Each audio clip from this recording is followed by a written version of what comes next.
welcome you, colleagues, to our meeting this morning on SAA-related matters. Okay, I'll give the context just now. Let me take the opportunity to welcome the Minister of Finance, the Minister of Public Enterprises, and the respective DGs, and the delegations, which are all here, SAA as well, National Treasury, AG, SIU, as usual. All right, so colleagues, we are meeting this morning because we had an engagement with National Treasury late February, early March. In that meeting, a question was posed on the disposal of 51% of SAA. National Treasury then requested 14 days to respond to the questions that were posed, insofar as I would say its role and the information that it had on this. The response was received from National Treasury from the Director General, effectively saying that National Treasury had no role in the disposal of the 51%. Recording in progress.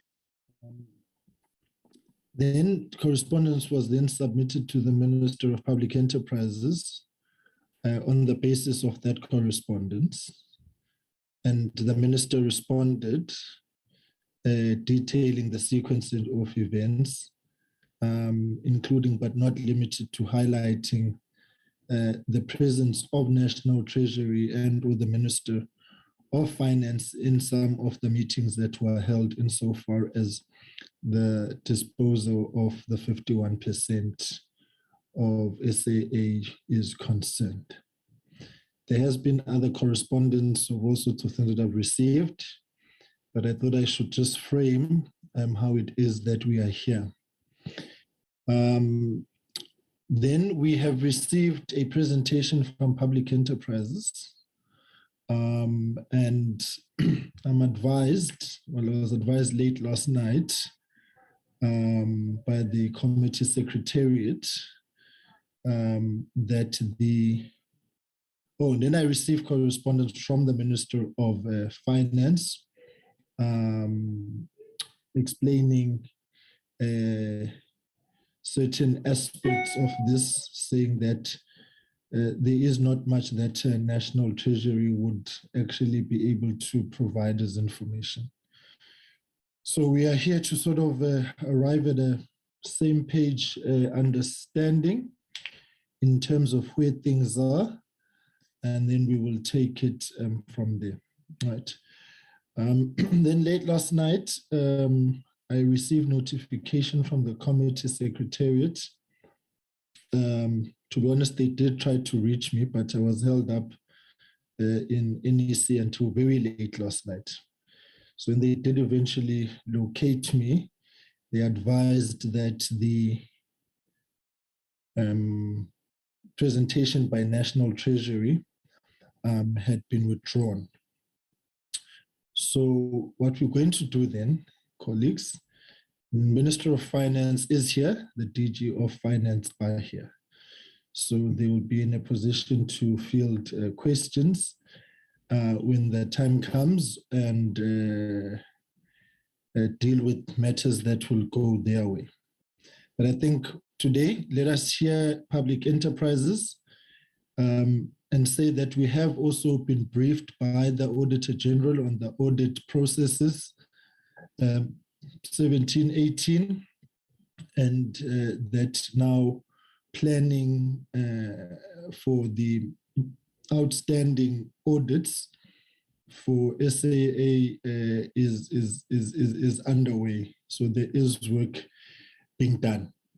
So I would really hope that that background, which is really a summary of a summary, but for the sake of time management, I think it suffices with how we are here. So I think what we'll do then, colleagues, let's take then the presentation by Public Enterprises. Minister, if there's any introductory remarks that you'd want to make, and then the department can present. And then the Minister of Finance can come in if there's anything that he would like to add or say, or any remarks that will come from him and or National Treasury, and then we'll fill questions. But I think in the main, let us give now Public Enterprises to talk to us, and the National Treasury is here. All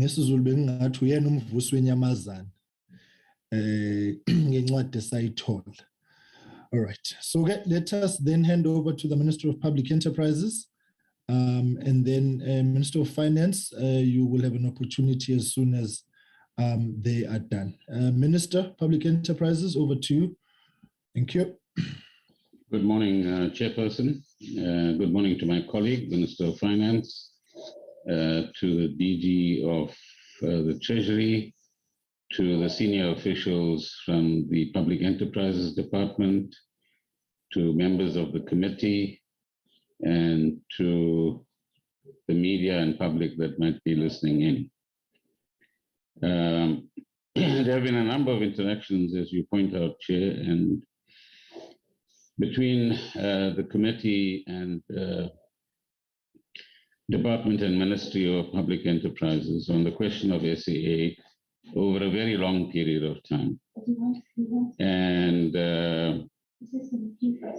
the issues at hand today have been developing over a long time, as you know, and in some ways, these matters stand outside of the normal audit processes, because this is about what has been announced a long time ago as the acquisition of a strategic equity partner for SAA, in view of the fact that the state or government is no longer willing to part with money from the fiscus for the operational capital of SAA itself, and amongst other reasons.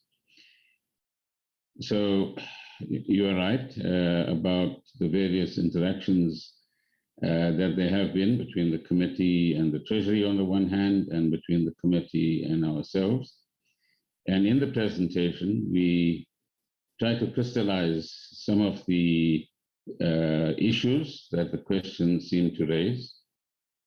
And in addition to that, we've also responded to your letter in the first instance, which asked for further information. I'll give you the date in a moment. And then a second letter dated the 3rd of May, in which another set of questions were asked as well.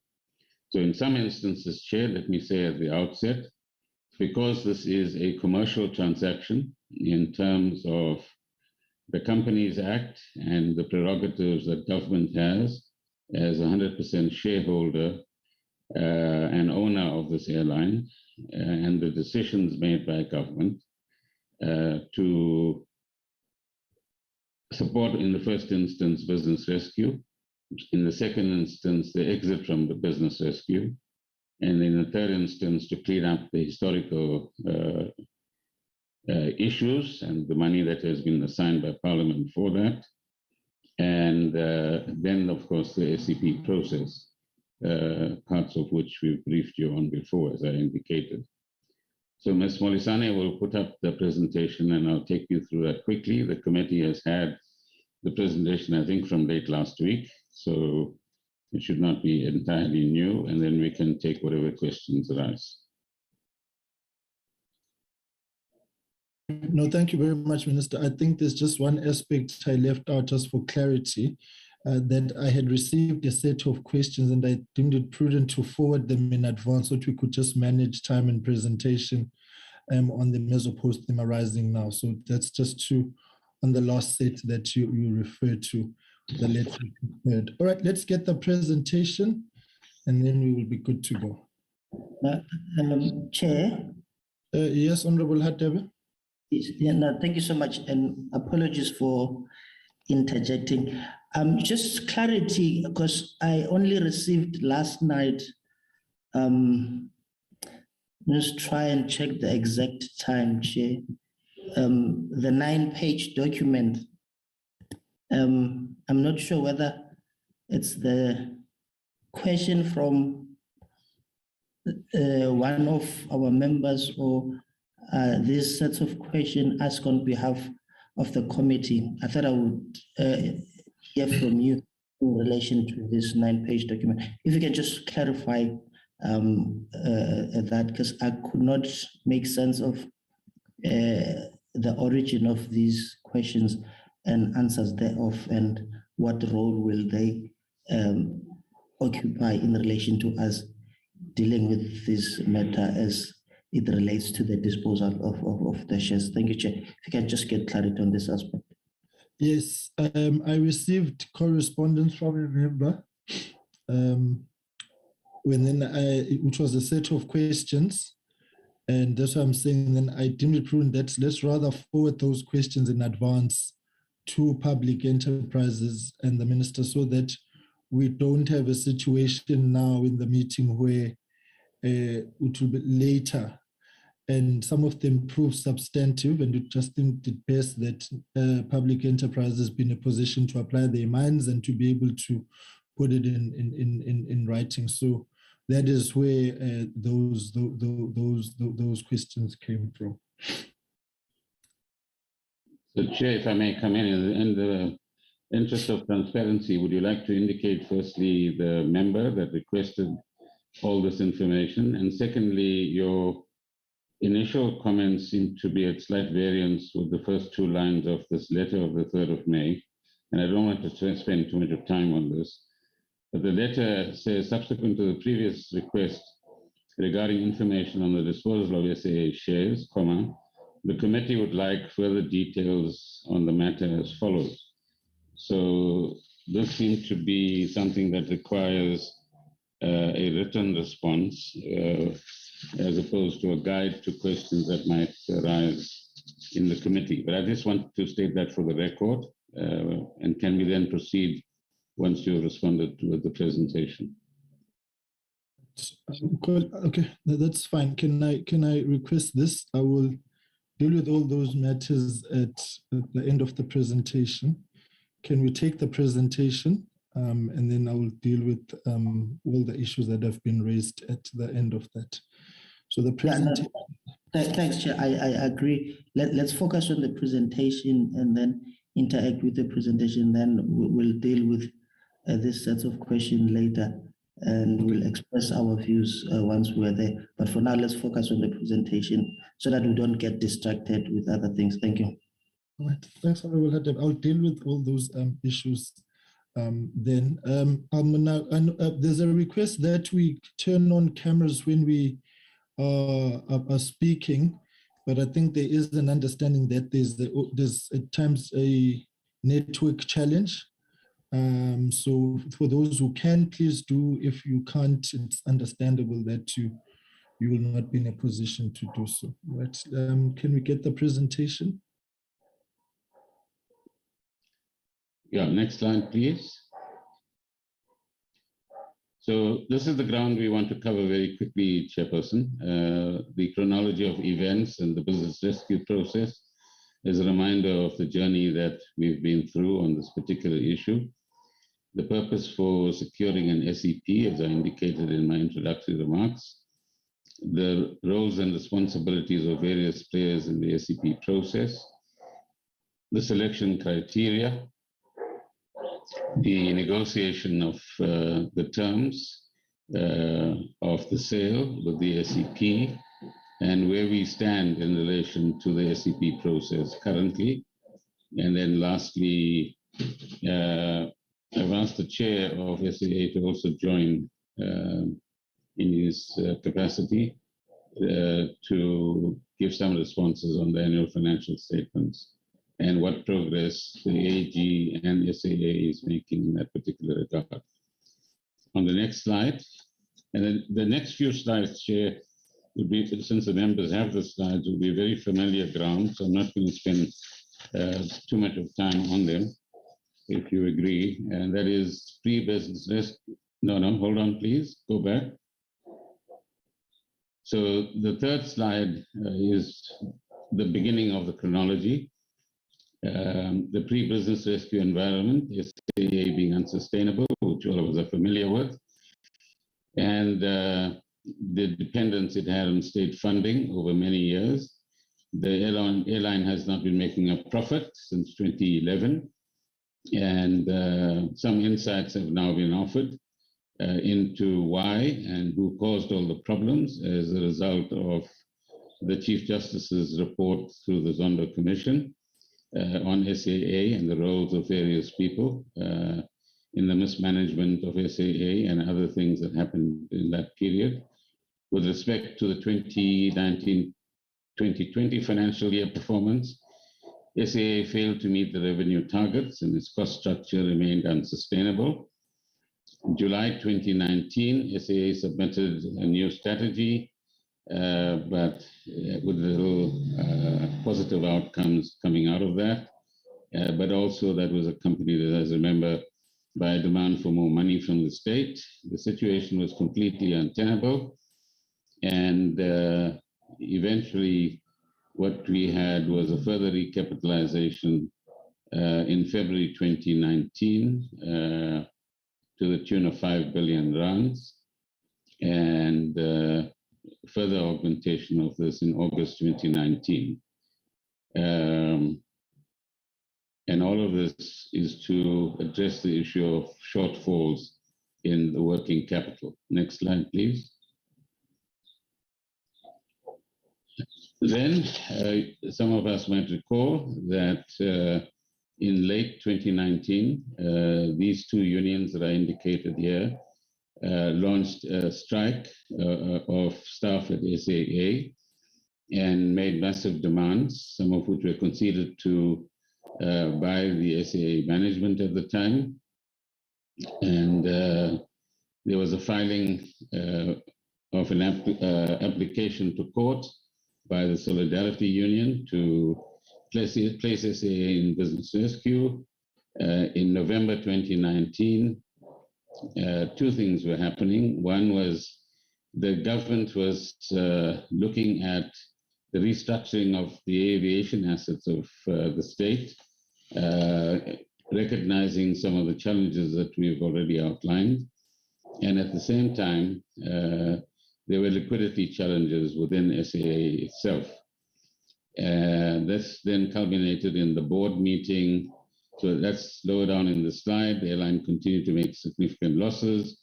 In November 2019, Cabinet decided, as I said, to restructure the airlines and seek an SCP that would ease the burden on the state.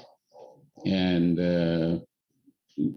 a further amount of money, as indicated in the last point, of about 4 billion rands was being requested until the end of the 2019 financial year. All of this in the next slide then results in a number of events that followed, where travel insurers started withdrawing their benefit cover in the event of insolvency. So these private sector insurance companies removed or withdrew from any cover for SAA tickets that have been issued. On the 29th of November, IATA requests a government guarantee to cover billing services that they provide. 29th of November 2019, Flight Center also withdraws from offering to sell SAA tickets and seats.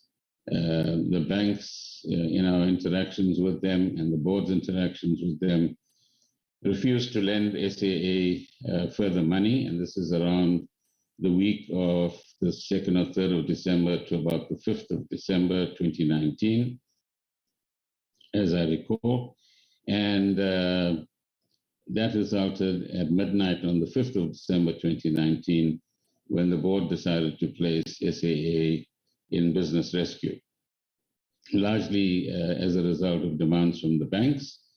And the banks further indicated that they would want a particular, as I'm informed, a business rescue practitioner who was duly appointed by the board.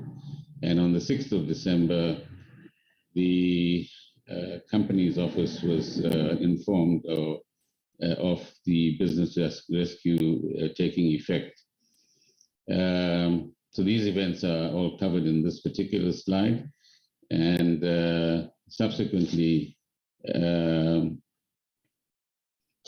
the government took cognizance of the events that were unfolding and the business rescue eventuality of these events. In the next slide. These were considered to be key elements of any business rescue process. And as members and others know, business rescue in terms of the Companies Act is a provision which enables an entity to go through this process in order to be restructured, and the outcome must be a more viable and sustainable entity.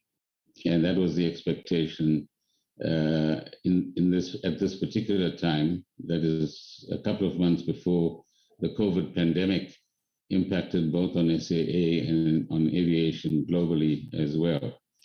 So the priorities at the time was to accelerate the cost cutting or containment of costs, restoration of confidence in SAA, because there were a number of forward bookings, ensuring efficient cash management, for better performance management, and of course creditors will be consulted through the business rescue process as well and receive whatever benefit they can at the end of the process. Freeze contracts such as the regulating agreement for pilots, which you know was quite an extended battle, but eventually there was a settlement arrived at with the pilots themselves. And the question of the assets or subsidiaries of SAA and their future be considered as well. Next slide. And of course, the key elements, which I'll come back to in a moment, are at the bottom of this slide. But the options that faced government and the board at the time, it was whether it was possible to restructure SAA through a business rescue process, whether the whole of SAA should be reduced to what was called then the mango-only option, or whether there should be liquidation, as many have argued.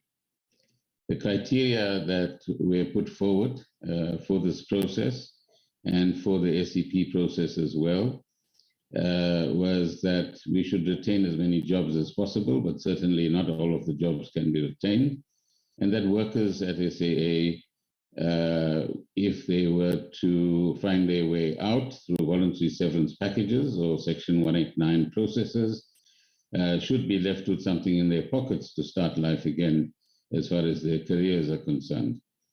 Secondly, that we must now in the future minimize fiscal costs and the burden on the fiscus itself, which has become a mantra throughout this process, that we should look for an appropriate strategic equity partner and rebuild the relationship with stakeholders and inspire confidence in the public that SAA can fly again, which is currently beginning to happen.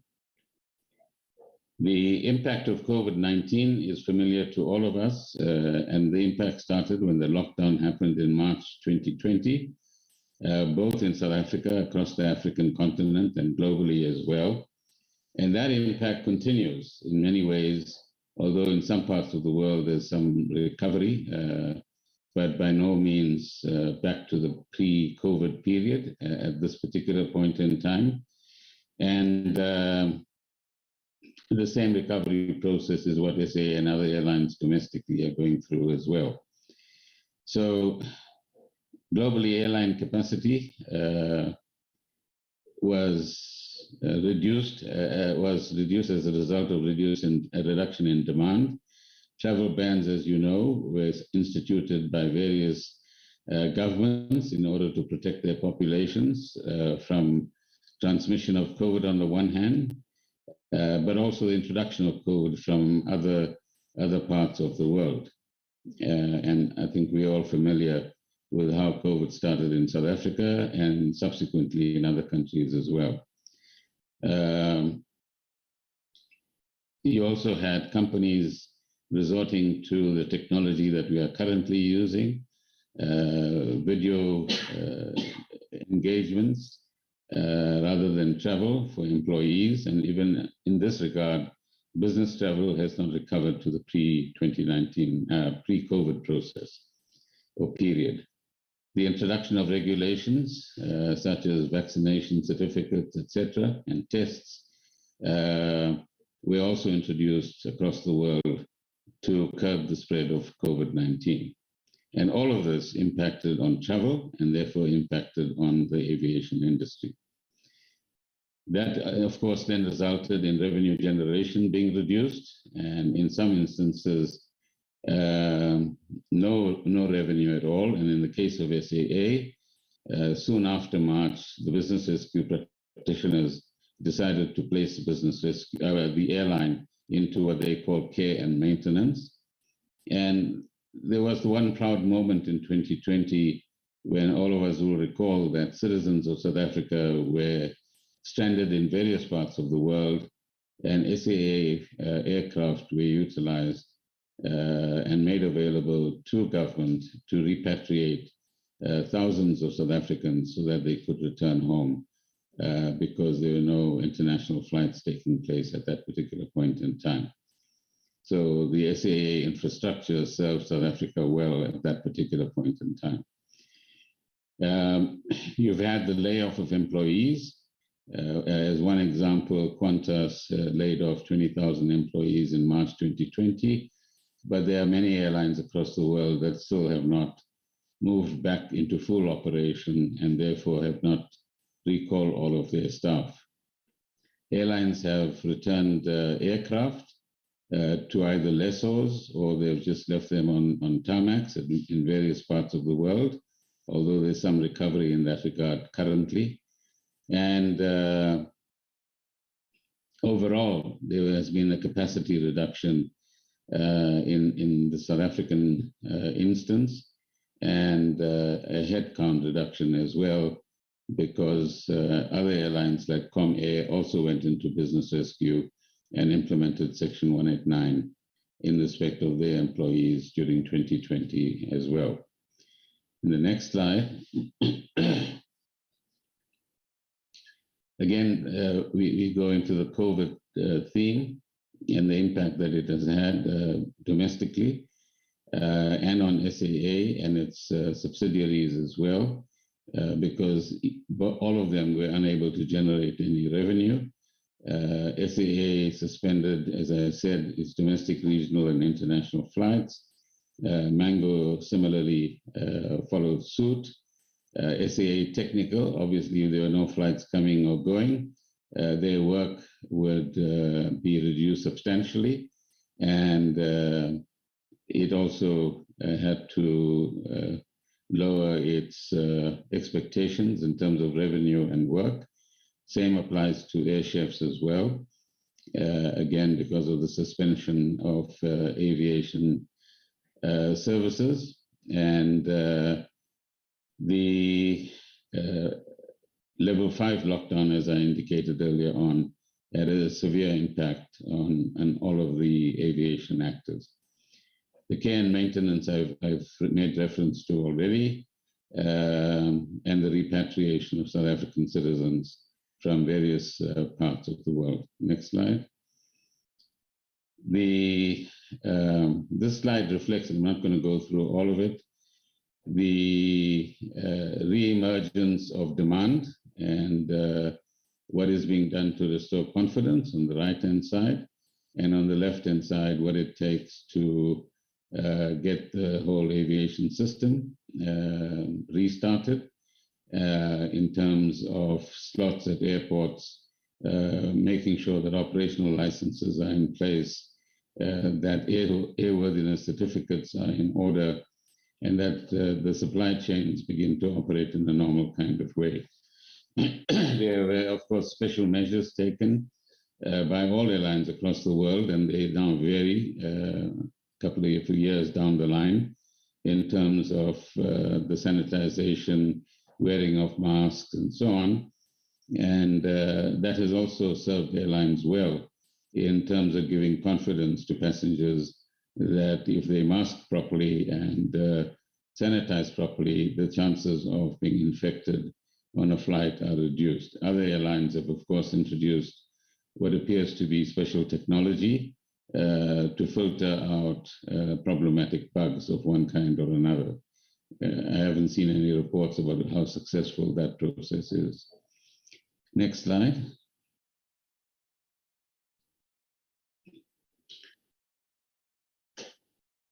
This is just to indicate that a consultancy called Seabury was brought in by the DPE to help to conceptualize what a restructured SAA would look like, what the roadmap to full operations would look like, what would financial sustainability look like.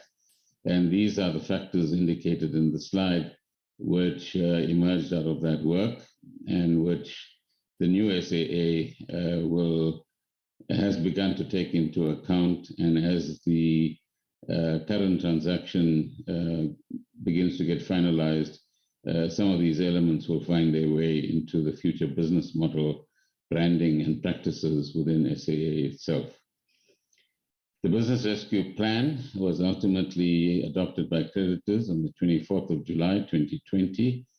And as you know, SAA exited from business rescue on the 30th of April, 2021.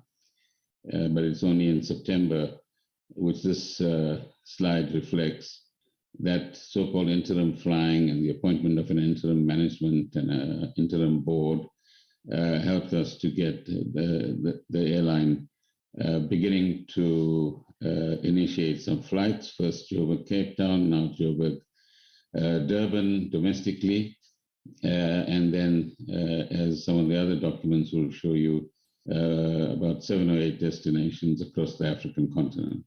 Next slide, please. So what was the purpose of securing an SCP for SAA? As we have indicated many times before this committee, government has taken a decision that SAA needs to be restructured and put on a new footing, but not liquidated. Government has indicated that it would not be able to fund future operations of SAA, and that in that regard, any SCP that comes in will have to foot the bill as far as future operational capital is concerned and the necessary investments in SAA itself. And pretty much since the middle of about 2020 and shortly thereafter, a number of expressions of interest began to arrive at the doorstep of DPE, and we worked on the basis that Cabinet had already given approval that an agreement with one or other SCP on behalf of government should be reached. And then we went into a process. I hope the next slide covers that. Next slide, please.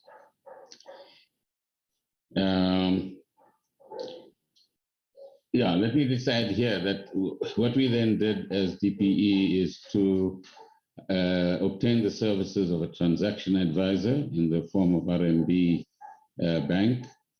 And they were then responsible for evaluating those, I think, about 30 odd expressions of interest, signing non-disclosure agreements where that was demanded of both sides, and narrowing down to those that would be seriously interested in becoming a partner, and in this instance, a majority partner for with SAA. Now go back, please, so that we don't just skip that slide.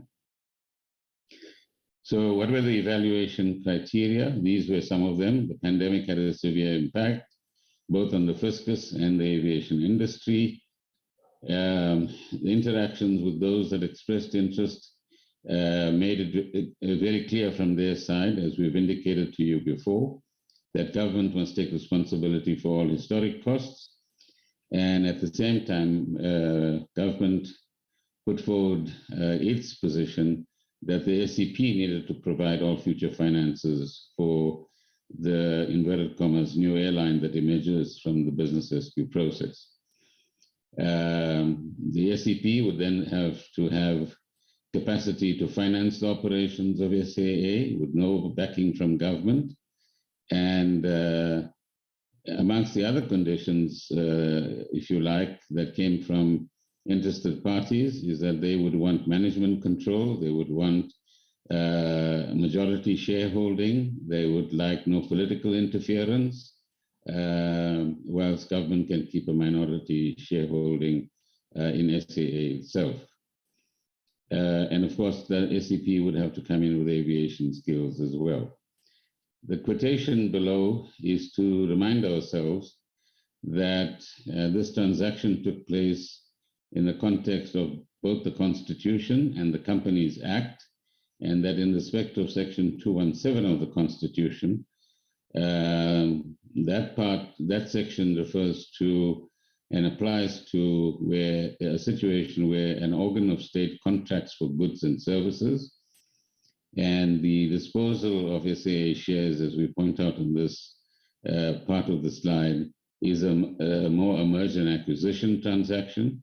And notwithstanding this distinction between procurement on the one hand and this type of transaction, we submit that the department undertook a fair, equitable, transparent, and competitive process. And the overall objective, as has been the case throughout of this period, is to have the best possible outcome for the airline and the country. Next slide.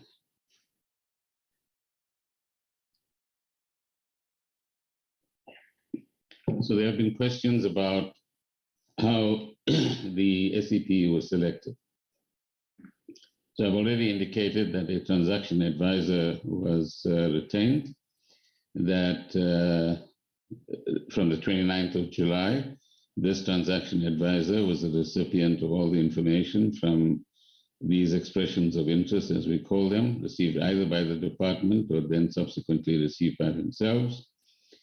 Phase one of the process that they went through as a transaction advisor is to assess each of the expressions of interest against some of the selection criteria that we had set out earlier on. And if those criteria were met and if they were satisfied through an interview process, phase two would be initiated, which is engage more seriously with credible SCPs, because in this sort of instance, as in many other, you will have lots of what we would call colloquially chances coming onto the scene, claiming to be able to raise money or having access to money, but with no substantial proof in that particular regard. And so you've got to separate the wheat from the chaff through this particular process. So engage with the credible SCPs to develop a viable transaction proposal that meets the requirements of government. And phase three is the implementation phase, that is the extent to which a viable transaction proposal could be agreed, then advise on the finalization and implementation thereof. So that's how that was conceptualized.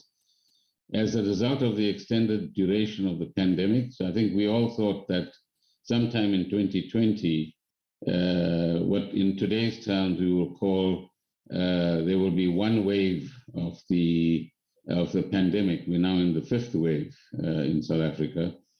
We didn't quite expect that the pandemic would extend beyond 2020.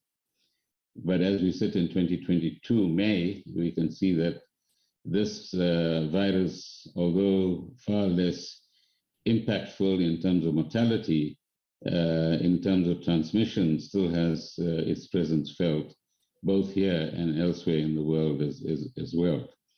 So as a result of this pandemic becoming extended in time terms and impact terms, both within the global situation and domestic situation, it impacted on the aviation sector by 2021 far more seriously. And many of the international players that expressed interest kept their interest alive, but then pleaded that they would not be able to provide the funding that's necessary. And so as a result, those that we thought could be taken through phases 2 and 3, or not we thought, but the transaction advisors thought, began to express less and less of an interest as a result of the capital requirements that this transaction actually had. Finally, amongst the expressions of interest was one from Harrod General Partners, which was willing to provide funding for the new airline. And they combined with Global Aviation to create a consortium, which we now know as Takatso Consortium. And they were the people that eventually went through as the successful SCP. Next slide. After some months of engagement between DPE and its legal advisors and the consortium, these are some of the broad terms that were agreed and which was submitted to Cabinet for approval and received approval as well. That government will sell a share of its shareholding or a part of its shareholding to the in the SAA group to the SCP, and ensure that the brand survives, that the landing slots are not lost, particularly ones that we have overseas, that we are able to retain route licenses, lounges, etc., and that the SCP will bring in both the aviation expertise and the funding that is required. That's B. C, in terms of ownership, the initial ownership ratio would be 51% in the hands of the SCP and 49% in government. And a due diligence exercise will be conducted on both sides that will determine the final numbers. As far as the funding is concerned, as we said, that the SCP should be in a position to bring in the funding as far as operational capital is required. And there will be no obligation on government, as we've indicated as one of the criteria, to put any more money into the new airline. And if government wants, for example, and this is the second part of that sentence, the airline to fly a particular route in the knowledge that that route might be important for trade, business, or other reasons. And if that route is a loss-making route, then government will have to put in whatever is required to make it at least a break-even route in the event that something like that is demanded by government as one of the shareholders of the airline. We haven't got to that point. E, the operational capability. The SCP, through its partners and so on, has significant presence in the industry, the necessary operational experience that it has and can command, and that these should be brought in by the SCP as part of the transaction. The shareholder rights, the substance of the transaction is a joint venture in technical terms between the SCP and the South African government on the 51-49 basis. The board will then have representation by both parties in proportion to their shareholding. Next slide.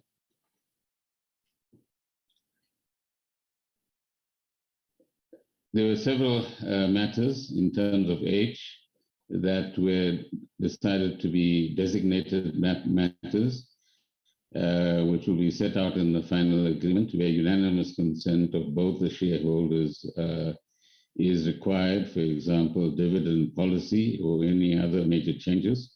The next point is dilution of rights. Government has no obligation to provide additional funding to SAA.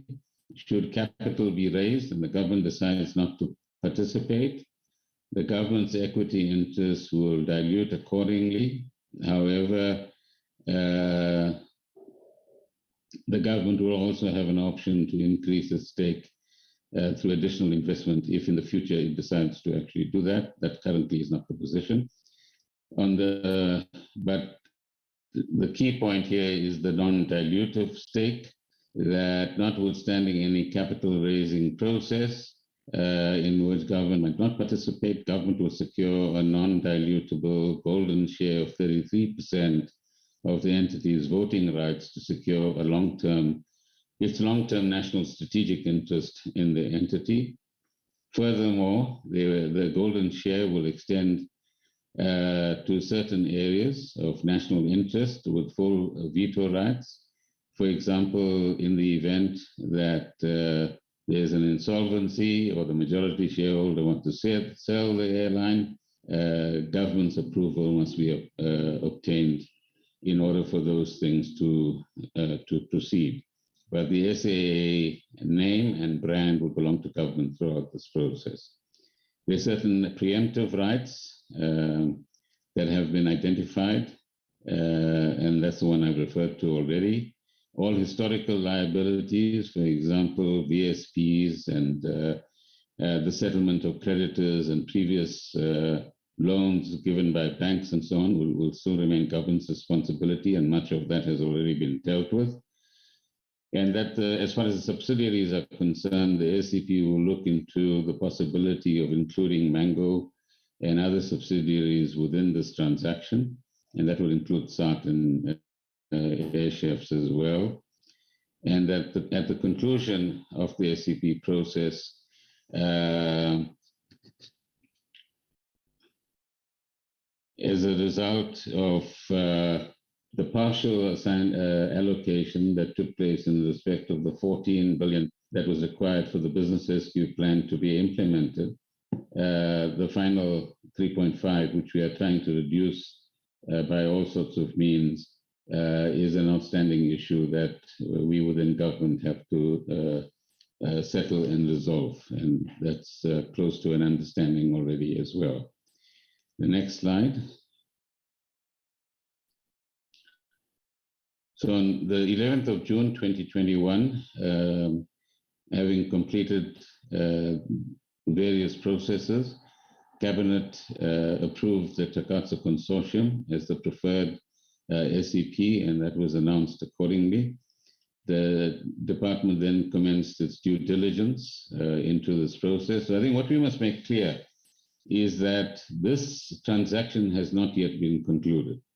We've identified the partner that we want to conclude it with, but there are various processes, including what is indicated in this slide, that need to be concluded or processed before we can say that the final signature has been applied to the transaction. And so the due diligence process was concluded earlier this year, and the sale and purchase agreement was signed by all parties on the 22nd of February 2022. And now there are a number of regulatory approvals that are required by various agencies, and those are the processes that are being attended to by both the consortium and government with their respective roles. Is there a next slide?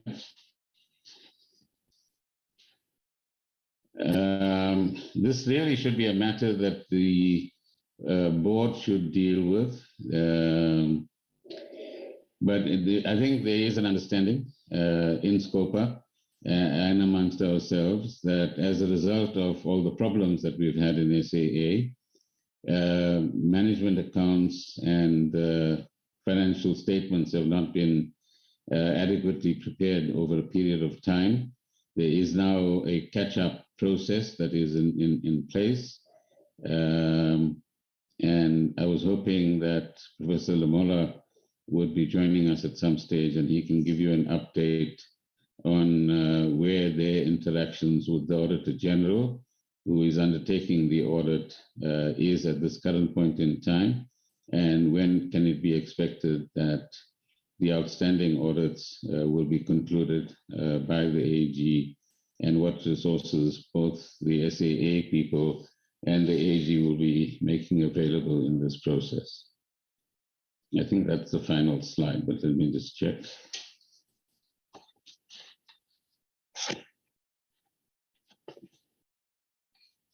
Jackie, is that the final slide?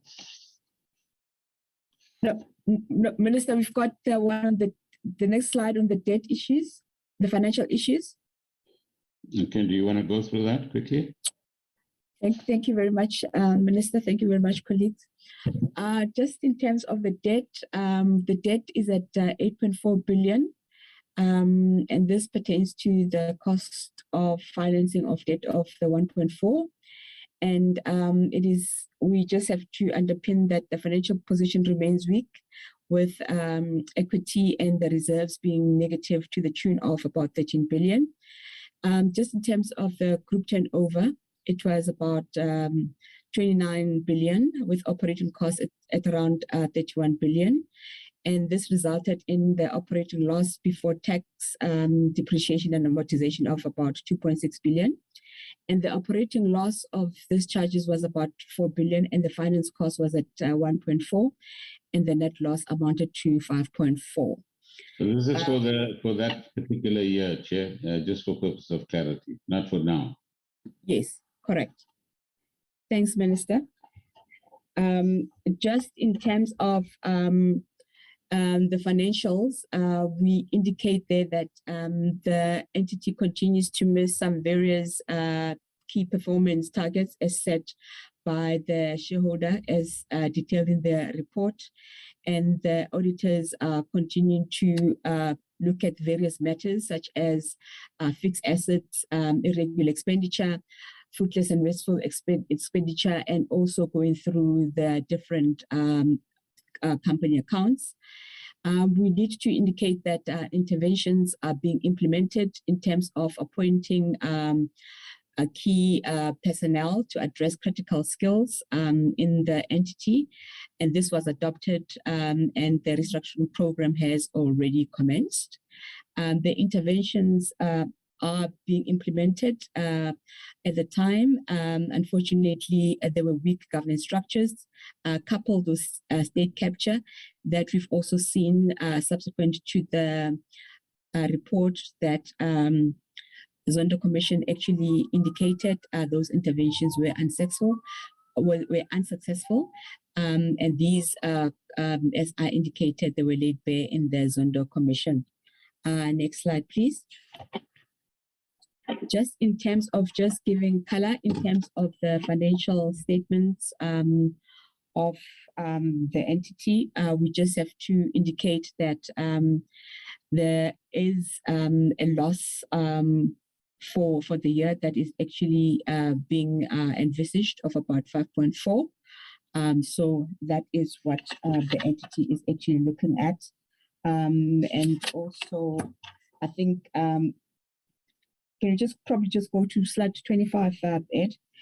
In terms of the net cash, it's about 2.5 billion, and this was used to fund the operating activities.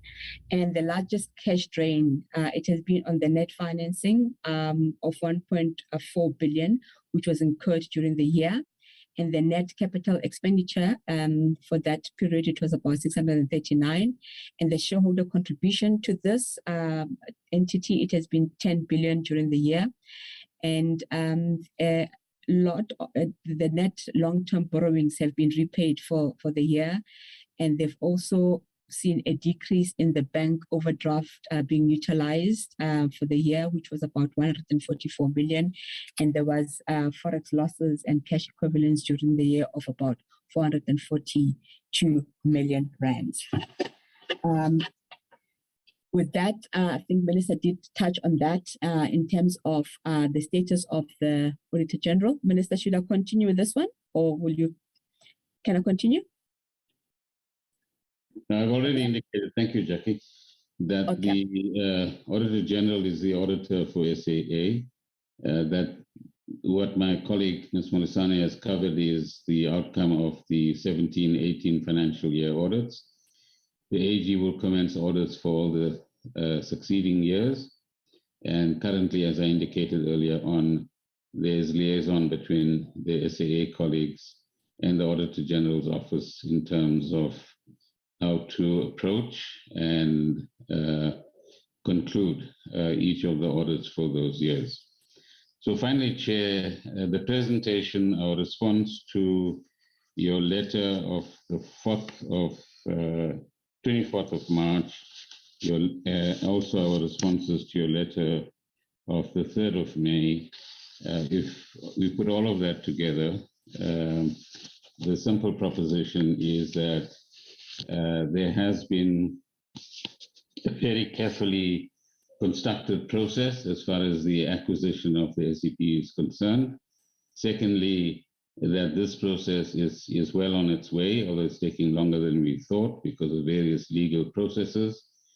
Thirdly, as the Minister of Finance would also indicate, this is an atypical transaction. It's certainly not falling within the ambit of Section 217 of the Constitution, but more broadly, it does fall within the ambit of the Constitution and the Companies Act, which are taken into account in the processes that are designed for this sort of transaction. And then finally, it's important to underline the fact that this is a commercial venture. And being a commercial venture and operating within a competitive environment, SAA and this particular transaction has to be careful about what is available to competitors and what is not. At the same time, we are very cognizant of the fact that there will be A, maximum transparency, and B, as we reach different stages and finally the conclusion of this process, all of the necessary information that is not of a competitive nature will be made available to all interested parties, including yourselves in Parliament as well. And it is with that kind of approach that we've had interactions within government itself and hopefully with yourselves as well. Thank you, Chairperson.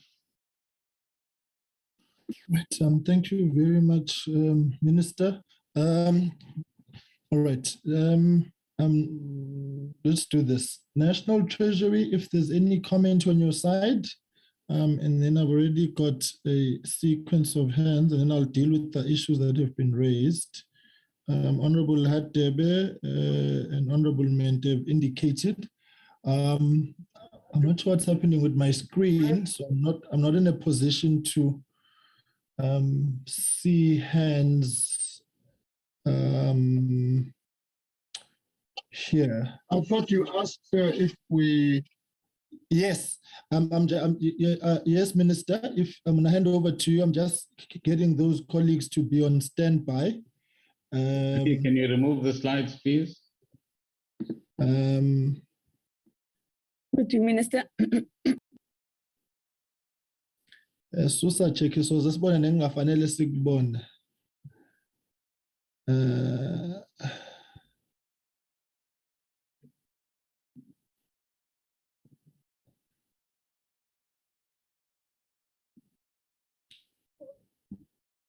All right. So let's hand over to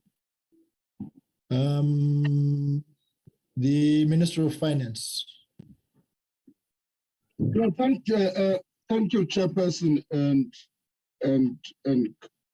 greetings to members of the Portfolio Committee and colleague, Minister of Public Enterprise. I think I agree entirely with what my colleague has presented. there's nothing I can fault on the present. I'll try. What's happening now? The camera is showing. I don't think it's showing. Is my camera showing me? Minister, you are doing just fine until the gentleman who is on my left of the screen arrived. Yeah. Angazi ukuthi ufuna ukuthini ngawe minister ne-technological capability yakho uwenze i-PPT. No, Minister, you are fine. You can proceed. Thank you, Chair. I'm going to make 4 points. The first thing is the government's responsibility to dispose of all of assets, and I think that's what is at issue here. I don't think anyone is contesting that. The second issue is whether SAA was a fiscal drain or not, and therefore there was justifiable reasons to dispose of it. Since when it was taken out of Transnet and became independent from 2007, 2008, it has cost the state to date 49 billion rand. So there's no doubt that it has been a fiscal drain. So that's the second point. The third point is that the operational responsibility of dealing with all of these issues is the Department of Public Enterprise. And the minister has outlined the entire process they've done, given the cabinet decision to dispose of the asset and given its fiscal drain, and then the DPE took the route it took in order after cabinet approval. That's the last point, which relates to some of the questions that have been asked to us, directed to me, are compliance issues. What then happened, and I'm going to do, compliance would have meant that they have to apply to us for Section 54, which they did. After a proper evaluation by both the DPE lawyers and our lawyers, we came to the conclusion that this is not a proper Section 54 application, because Section 54 application relates to a state-owned enterprise, not to a government disposing of its shares. When a government disposes its shares, it falls outside the ambit of Section 54. We both agreed to that, and they had to proceed, therefore, without a Section 54 application, because it's not applicable in the circumstances. And that's what I wanted to make that one. Otherwise, I agree with the outline presented by my colleague, the Minister of Public Enterprise. Thank you. Okay. Right. Thank you very much, Minister, for that. Just one request. The Minister of Public Enterprises referred to the lady presenting as Jackie. Jackie Molisan, if she can just give us a designation for the record, just the minutes. What it is, she can even just send it on the side. And I'll request if colleagues to speak, please introduce yourself so that we know who is Kulman Oban. All right, colleagues, we are going to field questions on the presentation. The subsequent letter sent to the minister, it has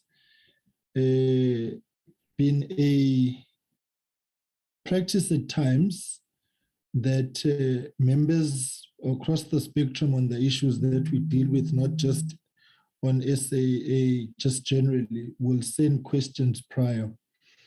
But it has been brought to my attention that we need to fix that model of doing that, and I'll request colleagues that we deal with that SOP when we have a committee meeting, and I will explain the circumstances then.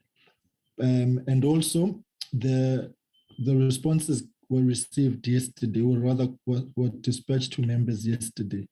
So members would not have had time to study the very detailed responses that came through. Right, thank you very much, DDG. So let's focus on the presentation, and then I will send through a written submission to yourselves, colleagues. All right. The second point is, I don't know what's happening with my screen. I'm gonna try and fix it now as questions are being fixed, because I know that some members may not be in the committee group where we generally show hands. So I'll request that Sistombi will assist if I miss anyone. So we've got a sequence: Honorable Hadebe, Honorable Ment, Honorable Lis, and Honorable Somyo, in that order, please. Right, Honorable Hadebe, you will be the first off the bat. Thank you so much, Chair. Welcome, colleagues. Take also this opportunity to welcome the two ministers present. Today, we welcome you and welcome both presentations made thus far. Chair, you will recall that on the 18th of March 2022, National Treasury did respond in writing to the question posed to them. And in that response, they also alluded to the fact that Section 54, subsection 2 of the PFMA, it's not applicable in this regard in terms of the process undertaken to dispose of the shares. However, what they further indicated or alluded to did not assist us in terms of understanding the intention and the intent thereof, where it says it must be noted that National Treasury was only consulted after the public enterprise had concluded the memorandum, and National Treasury raised concern in relation to some of the terms and conditions. When one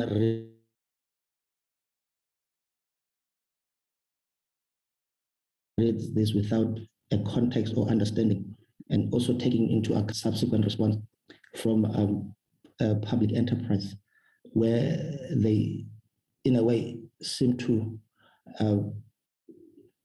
correctly so or respectfully reject that notion, that has created an unintended consequences, which in the public domain seeks to suggest that there might be areas of I'm trying to look for a better word. There's a wedge between the two entities. And I'd like to give this opportunity, Chair, to both entities to clarify so that we do not quote them out of context. One, we now know that Section 54, subsection 2, it's not applicable in this regard.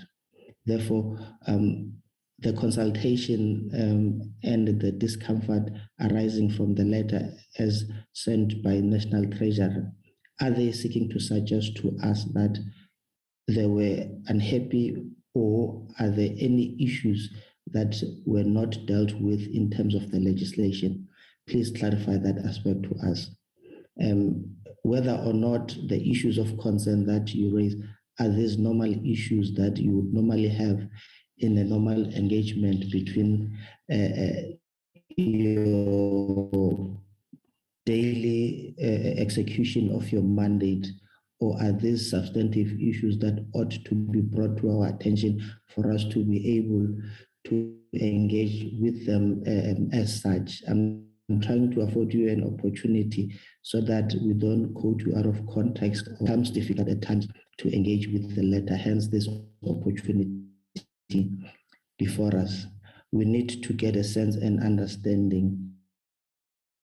We know that now that this process has not yet been concluded, and there are some issues that cannot be thoroughly ventilated or engaged by us as an oversight body until such time that those issues are thoroughly processed and concluded. Will then be at the helm or in the hands of you in terms of responding to such questions. So that will be my first question, Chair, to afford these two entities to clarify the contradictions that are in the public domain and the tension that is there, whether it's real or perceived, or it's a self-inflicted tension. Can you please clarify to us so that we don't draw wrong conclusion on these matters? Thank you, Chair. Right, thank you, Honorable Hadebe. I think let's just take all the questions and then we'll do follow-ups. So, Honorable Mente.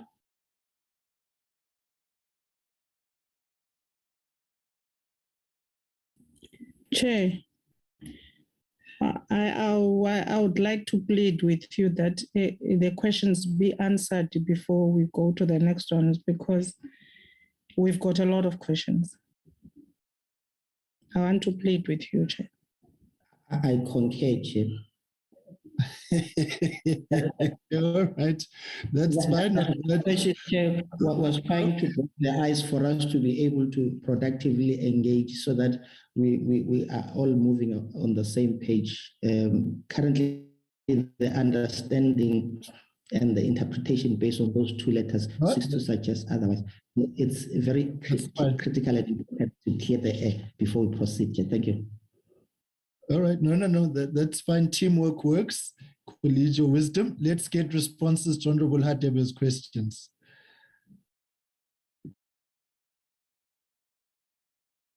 Not sure who you want the response from, but let me say the following, Chair, that there is no tension that I was already going to call Mr. Hadebe, Minister Hadebe. So maybe that's the future being forward. Please profess. So in the interactions between the Treasury, where I've been before, so I can understand some of that, and with any department, including DPE in this particular instance, when a proposition is put forward, as the Minister of Finance indicated, around Section 54, there will be, as he indicated, lawyers involved, opinions will vary until there's clarity, and ultimately, the Minister of Finance indicated to you, we came to a consensus view that Section 54.2 did not apply in this particular instance.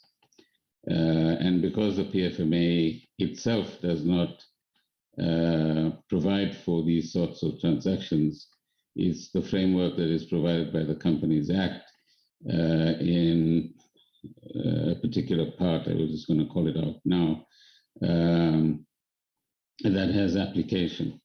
Similarly, Treasury colleagues are not necessarily, as the Minister indicated, involved in every step of what Minister Gorangwana called the operational detail. So in the process of interacting between ourselves and the Treasury, all sorts of questions will be asked and raised, and responses will be provided so that there's adequate understanding on both sides of the facts and ultimately alignment. And that is what both the Minister of Finance and I are indicating to you, that two government entities are fully aligned on this proposition. And the Minister of Finance has also indicated that these are cabinet decisions that are being implemented, and all the necessary work is being pursued in accordance with that particular mandate. So there will be healthy exchanges, there will be healthy debates, because no two lawyers are going to agree in the first instance on a difficult or complex issue, but once there's sufficient room for clarity, you can then get the necessary alignment, which we currently have. Thank you.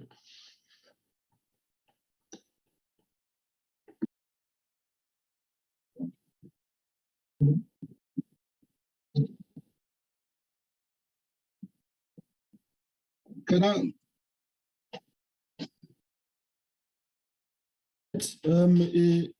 Honorable Hadebe.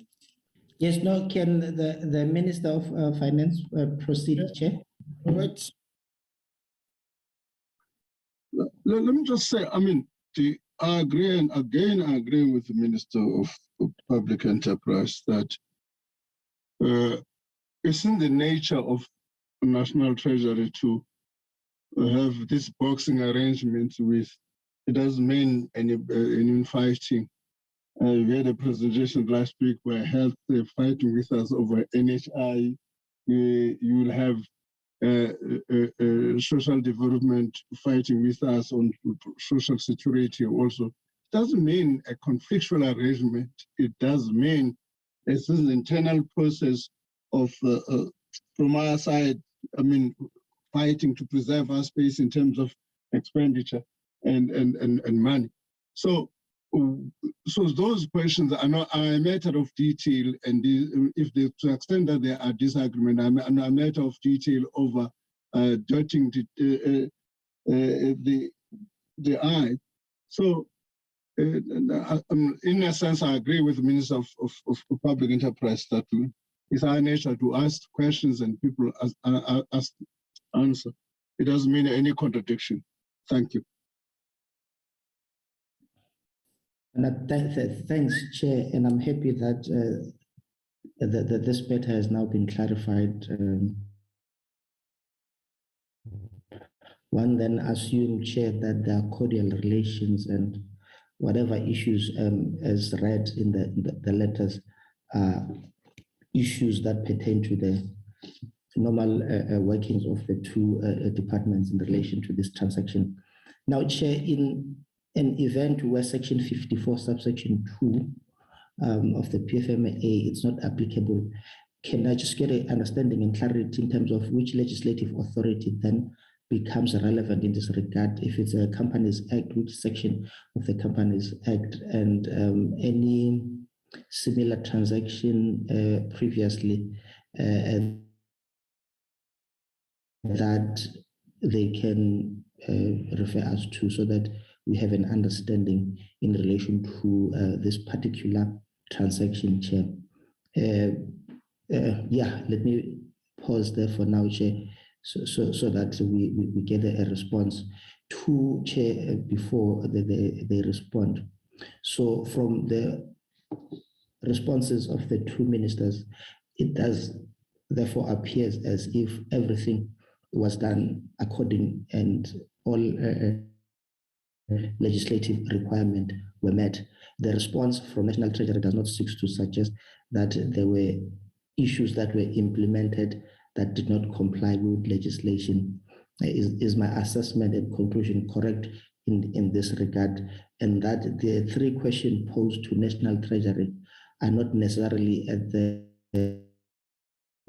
purview or the prerogative of National Treasury. All questions in relation to the disposal of these shares are to be posed and directed to Department of Public Enterprise, and the decision thereof by the Cabinet will be informed or is based on certain legislative authority, which is the question that I posed. So if I can just get a response on that, the legislative authority that will be applicable, seeing that Section 54, subsection 2 is not applicable in this regard. Thank you, Chair.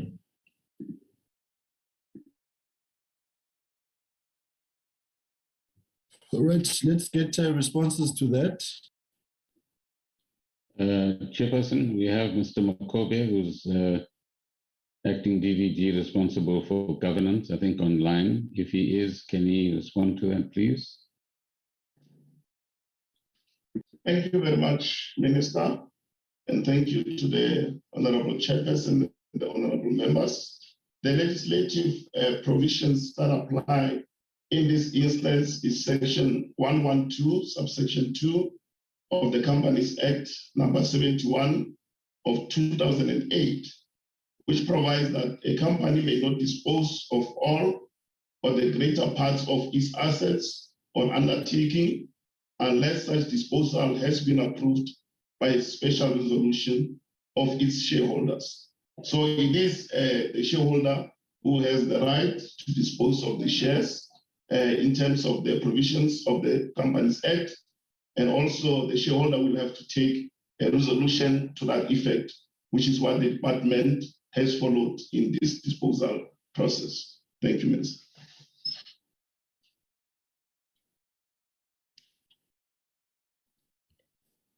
And is National Treasury satisfied, even though the sole responsibility is that of the Department of Public Enterprise, that all legislative requirements were met?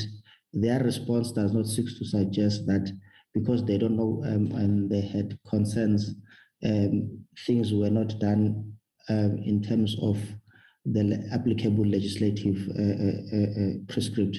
Can I just get that confirmation? I'm not sure whether it's the Department of Public Enterprise or Treasury that will respond to this. One is trying to ascertain whether or not the legislative prescript were followed to the latter. You have crossed all the T's and dotted all the I's in relation to this transaction. Thank you.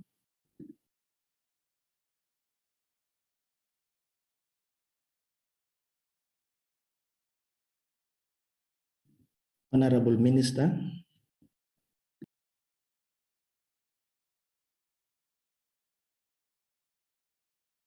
All right. I won't come in as the questions come, so to just manage time. Yes. Yeah, correct, Chair. Minister. That's a question for the Minister of Finance, am I right? Yes. But bearing in mind that as per the presentation and the responses, you are the responsible department in this relation. So I wanted to initially were crucifying the wrong Jesus. They were meant to be directed to you. So I'm giving an opportunity to ascertain whether or not you have met all the applicable legislation in this regard. Yeah. So initially we've posed the question to National Treasury. Now we are redirected. Response from your side. So you sound like the aircraft that goes north and then moves to the south. But yes, as Mr. Makovia pointed out, the necessary provisions have been complied with. In the first instance, recognizing that Section 54(2) does not apply, which we have consensus on between the Treasury and ourselves, and has read out the relevant part to yourselves. So we are satisfied that we are operating on sound legal grounds. Thank you so much. Perhaps this will be my last question so that I don't take too much time of other members. Now that South African Airways won't be 100% state-owned entities, that will obviously affect and will have certain changes in relation to the role of government, Auditor General, and us as oversight bodies. Have you developed a model that will ensure that there's continuous work in relation to oversight between DPE and National Treasury? Are you in that process of developing the model, or the model will be developed once all the necessary regulatory actions have been concluded? Two, in relation to the outstanding audits, have you started the process of ensuring that you conclude all the outstanding audits as it relates to SAA? I'm raising this question precisely because we're still legally obliged to follow up on all outstanding issues pertaining to the current status of SAA when it was still 100% owned by government. When there are issues of material irregularities, mismanagement and misappropriation of taxpayers' money in relation to the audit, our oversight and consequence management and holding accountable those that might have acted incorrectly, we're still obliged to complete and fulfill that mandate. When will you start, if you have not started with the process? If there are any delays, what are the delays? Do you have any projected timeframes where you will be able to say, from this date, this final audit, if not, when are you going to kickstart with the process? I've got a lot of questions like other honorable members have indicated, but just to afford other members an opportunity, this will be my last question from you, Honorable Minister. Thank you so much. It's fine. What we'll do is we will come back if there are outstanding matters so that we can give an even spread to members. I think we are still well within time. All right, let's get a response to that, and then Honorable Mande will come in, and then Honorable Liz and Honorable Somi in that order. So, Chair, on the point about the second question, Professor Lamola, I think, is part of this meeting, and on behalf of the board and management, he will indicate what the latest arrangements are between SAA and the Auditor General in respect of the audits that Mr. Hadebe refers to. On the first question, there's, if you like, an existing model, and there will be eventually a new model, I think, as we go forward. Because the state already has, whether it is through the IDC or even government departments, will be a minority shareholder, for example, in Rheinmetall Munitions, where Rheinmetall is a majority shareholder, government is a minority shareholder, and the DPE represents government in that regard. And they don't appear as a business entity on the parliamentary radar at this particular point in time. But as we move towards concluding some of the work that is happening in the Presidential SOE Council, I think a new framework will begin to emerge, which would then set out a basis upon which government's investments in various commercial entities is supervised, looked after in a particular way that we are working on currently with the PSEC itself. So to repeat, there's a current reality, if you like, but then secondly, there will be an emerging formula that will give, we believe, greater clarity on the one hand, but more commercial attention to government's interests in various shareholdings that it might have in commercial entities as well. So, Chair, with your consent, can I ask Professor Lamola to respond to the Auditor General questions? Right, that's fine. Thank you, Honorable Chairperson and Honorable Minister and the Minister of Finance and colleagues. My apologies, I see that my video is playing up. But the Chairperson, the fact of the matter on the audits is that it is one of the primary focus that the board of SAA, the new board of SAA, has been seized with since the beginning of last year. As we are aware, we managed to conclude the 2017-18 audits, and we held a successful annual general meeting in February. The current state is actually that the audits have been prepared. The former management and governance structures of the SAA have prepared audits for 2018 and 19, as well as for 19 and 20. But they were not audited because of two issues. The first issue was the issue of the pandemic disruption. The second one, the issue of SAA going into business rescue, and the technical issue of the fact that there was the issue of determination of the going concern, determination of the company. The current state is that negotiations are underway and have been underway with the Office of the Auditor General. The Auditor General audited, the 2017-18 audits was the first time that the Auditor General audited SAA accounts beyond that. Before that, it was audited by PwC. So this is like a new phase and a new introduction of intensive engagement with the Auditor General, which also involve negotiations around the fees that the AG will be charging, which, as you will know, Chairperson, that is one of the determinations that are done at an annual general meeting with the shareholder.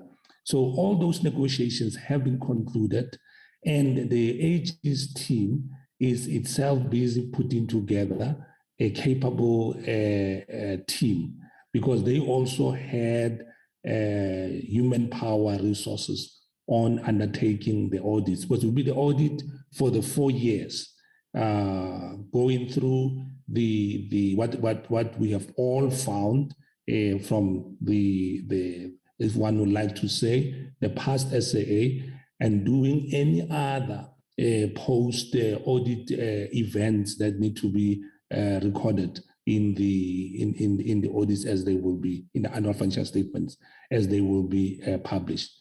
To the direct question of when that is happening, the target is that by the end of this month, all the contractual issues that have to be undertaken between management and the Auditor General's office in terms of the fee structures will be finalized and the actual activity will commence. Thank you, sir. Good. Thank you very much. Right, Honorable Mente.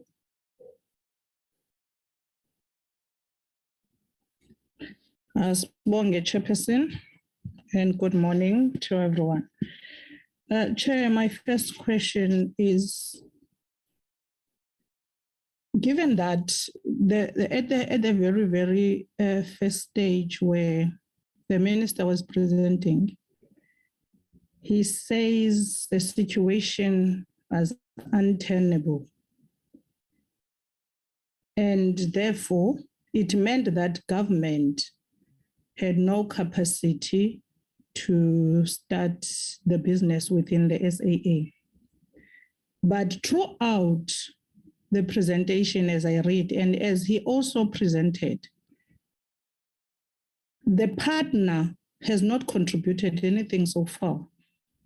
If that's not the case, then how much have they contributed? Because the government on its own right now has turned that situation around. It's no longer an untenable situation.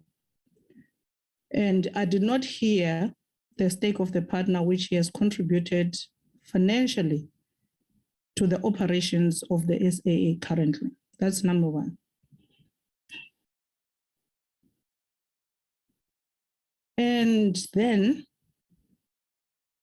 would like to understand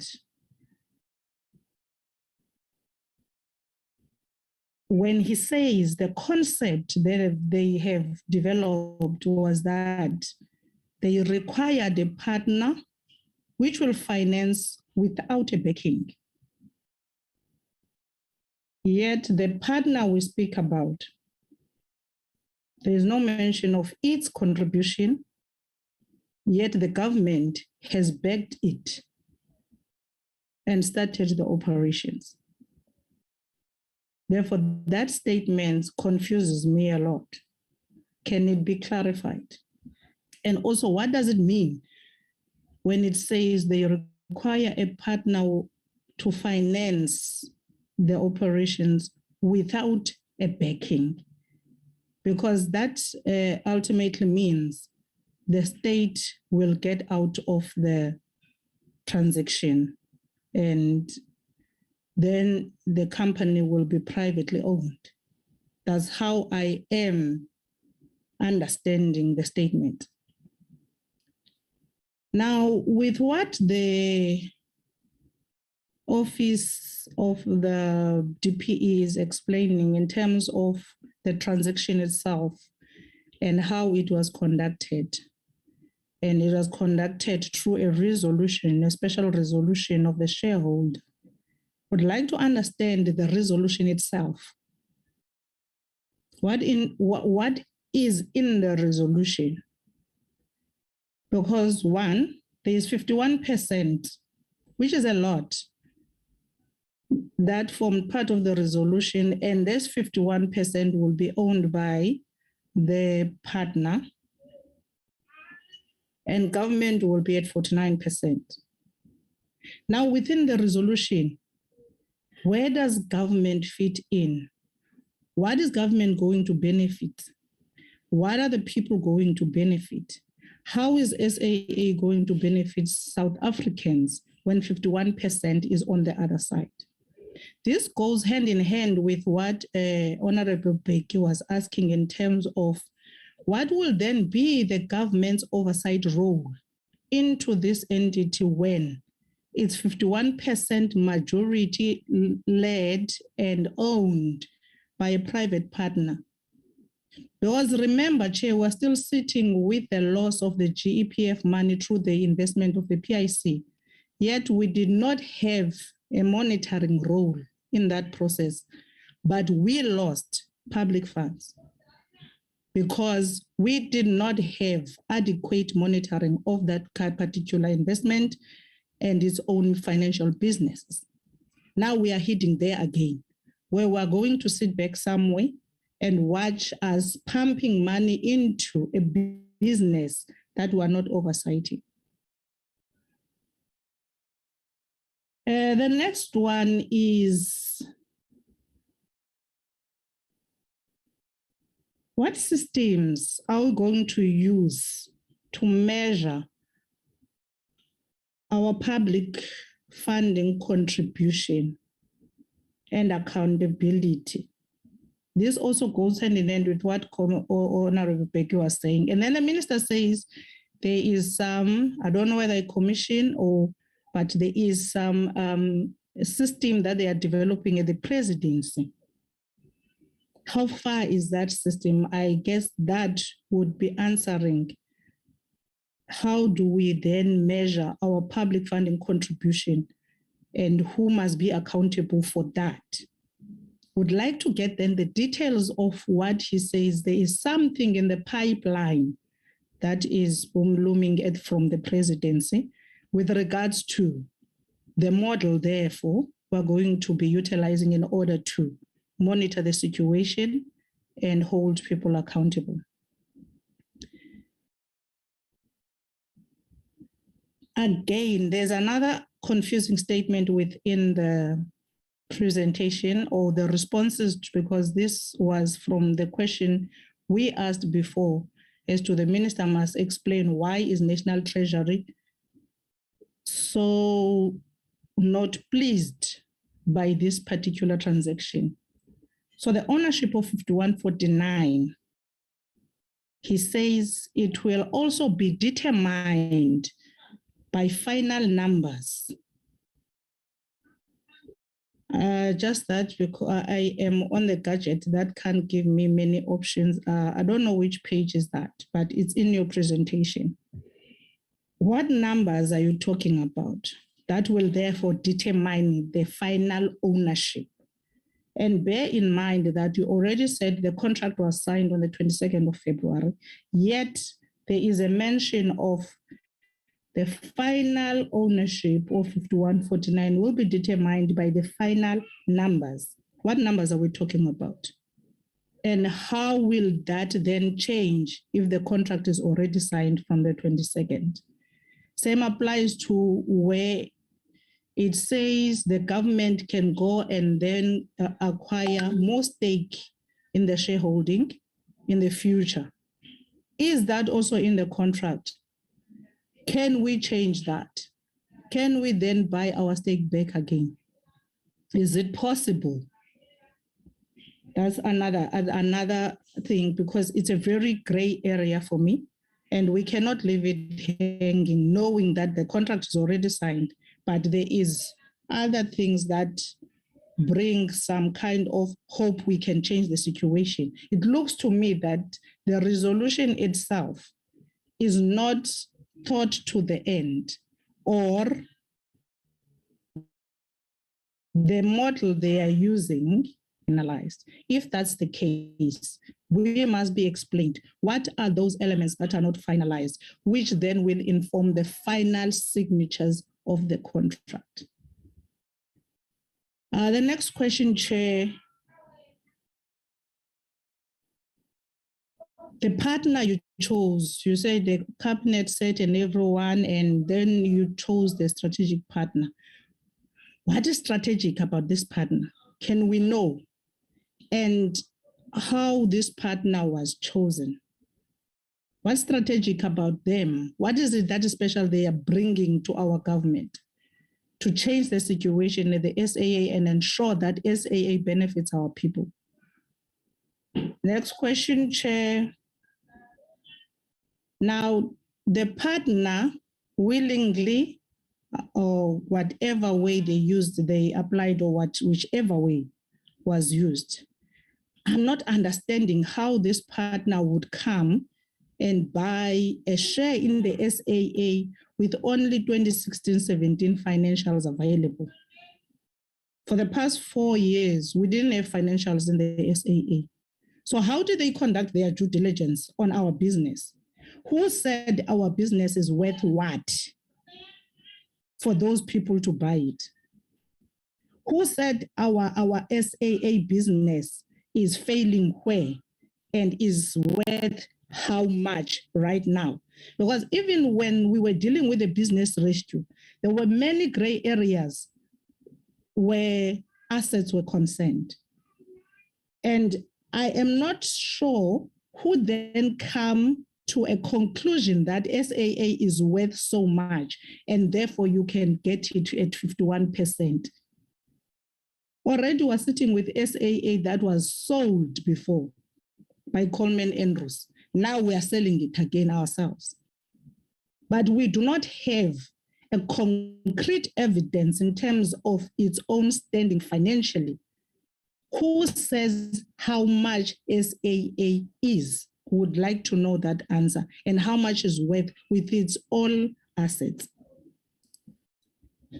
Another question, Chair. I think I'm left with 3 now.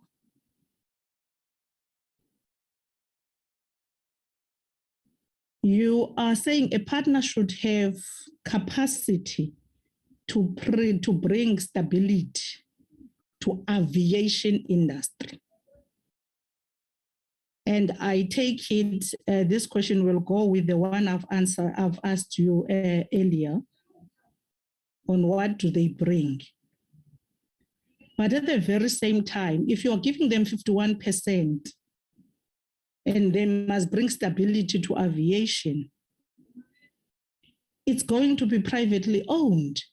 So how does government get in, and how do we benefit when they are owning majority stake and they have a say and they can direct the business as and when they wish? Would like to understand that.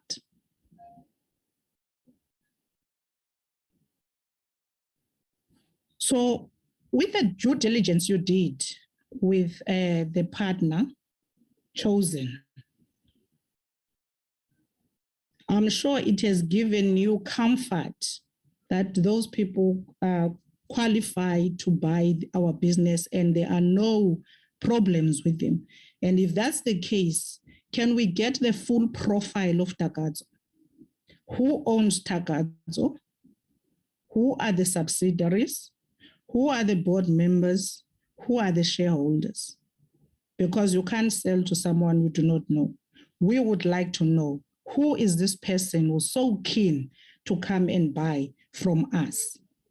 And also the resolution itself with the net worth of SAA. The last one, Chairperson, I have for now will depend on the answers.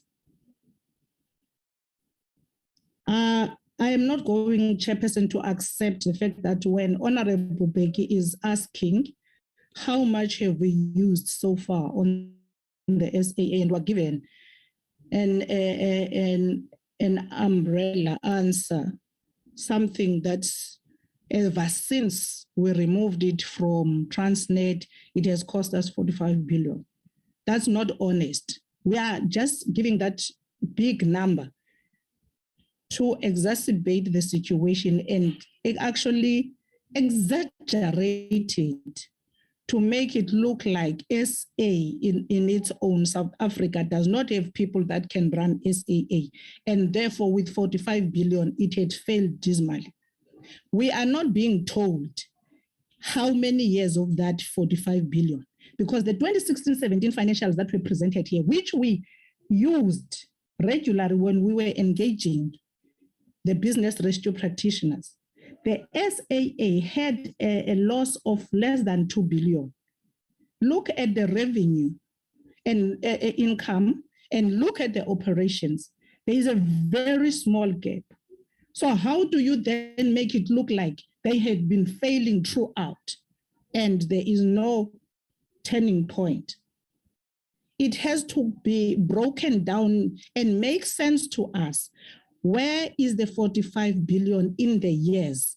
Where did we lose it in the years? Where must we fix in the years? And not be told that we must do what Coleman Andrews did here, selling everything.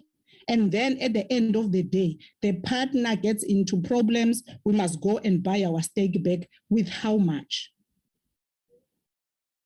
So things must be clear, both Minister of Finance and Minister of Public Enterprise. We can't be just given a 45 billion and a statement that says, no, we have invested so much, it's untenable, and yet it doesn't get broken down. Because if 2016-2017, the shortfall was just about 2 billion, it means that there are people who are doing the right things. There are people who are doing the wrong things. Why are we not dealing with that situation? Lastly, Chair, that's the same situation that we're going to find ourselves in with the ESCOM, because if you fail to monitor your developmental model that seeks to bring in transformation within these sectors, we're going to pump in money and not ask the people on the concept of their developmental model and operations.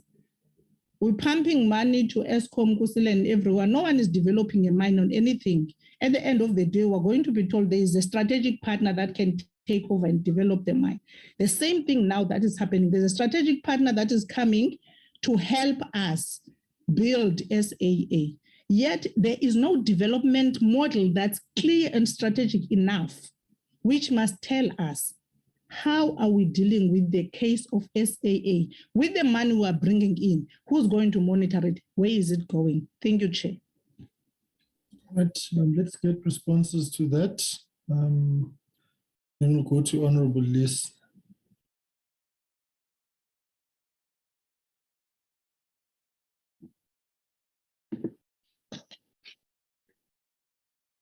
Thank you, Chair. Some of the answers that Honorable Mente is looking for has been before the committee several times before, but let me see how I can help. And the Minister of Finance can come in where he deems appropriate. I've said on several occasions during the presentation and in other areas as well that this transaction has not been concluded. Therefore, Honorable Mente, the partner is not yet a partner. If the partner is not yet a partner and does not have the 51% in its hands at the moment, then clearly it will not contribute any money until the transaction itself has been concluded. So what SAA is running on at the moment is the 2 billion rands that was set aside as part of the 10.5 billion rands for what was then called interim flying. And the revenue that they are generating, plus the 2 billion in various forms, has been utilized for operational purposes. And that is why we would like to conclude this process sooner rather than later, so that the responsibility for funding the operations for SAA becomes the responsibility of the majority shareholder. Government, as the minority shareholder, will then have whatever rights will be accorded to a minority shareholder. Plus, as I indicated in the slides, we have the provision for a golden share which entitles government to certain preemptive rights, such as naming, such as the future of the brand, such as certain types of transactions that will need government approval, and to defend what we call the national interest from time to time in the context of SAA itself. But we have to accept the reality that government is 49 ultimately, and when the transaction is concluded, and the SCP will have 51%, and the normal rights will follow that particular equation. The financing from the SCP side will take two forms. Firstly, an input of 3 billion rands when this transaction is concluded, which will be put into SAA to meet the operational capital requirements. And secondly, through the due diligence processes, a valuation of current assets of SAA, largely in the form of properties in Johannesburg and elsewhere, but also landing slots, for example, at overseas airports, which totals about 3 billion rands as well, and an arrangement of what are called preferential shares has been entered into and will be entered into and finalized when the transaction is finalized. And what that means is that the government and the people through the government will benefit once the airline becomes profitable by being the first or preferred shareholder to receive dividends from the profits that are made by SAA. And it is in that form that the assets will be paid for, and for perpetuity until this equation is changed by any future government. This arrangement will result, if you like, in an annuity that will be paid over in the form of dividends to government itself, and therefore the fiscus. So that's what the state will get out of this. And of course, the state will have the benefit of not putting money into a bottomless pit, which SAA was. So several of your questions referred to the financial status of SAA in the past. And what is very clear is that SAA has not been making a profit since 2011. Coleman Andrews and that particular saga have nothing to do with the current environment, save that what that saga did do is to undermine SAA's asset base by selling all of the aircraft and leasing aircraft rather than buying aircraft at that particular point in time, as I understand it.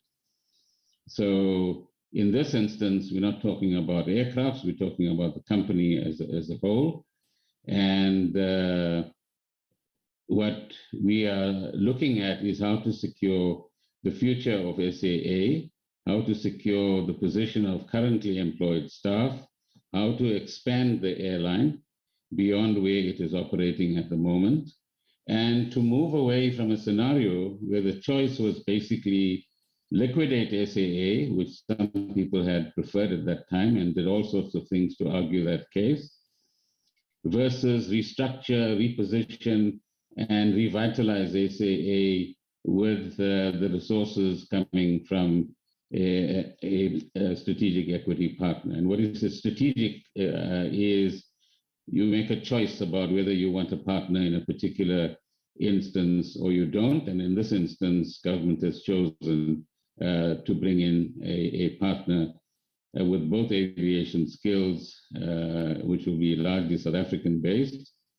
and train a whole new generation of aviation experts and use those that have already been trained in order to benefit them. So for example, if you look at the mix of, and this refers to your point about the developmental model, if you look at the pilots right now, it's a non-racial mix where Black pilots have a lot more presence than they had in the past, and they're no longer dominated by an old guard, and there are all sorts of possibilities that are now open to them. And as we expand the routes, those possibilities increase.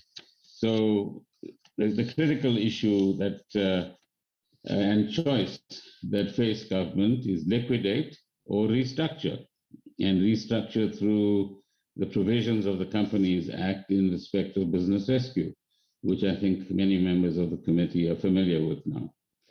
So it is government that decided, when you make reference to the word resolution, that this is the direction that we will go in. It's DPE's job to then execute that and work with other government departments where it is necessary and appropriate, whether it's Department of Transport, whether it's Department of Finance, in order to execute this mandate.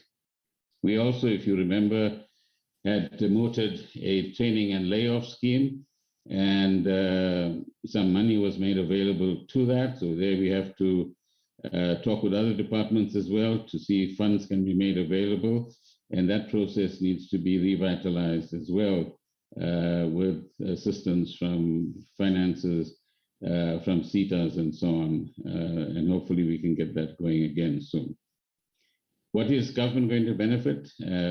I've already indicated that, and I'm not sure about the loss of PIC money. Perhaps the Minister of Finance can respond to that, that you referred to.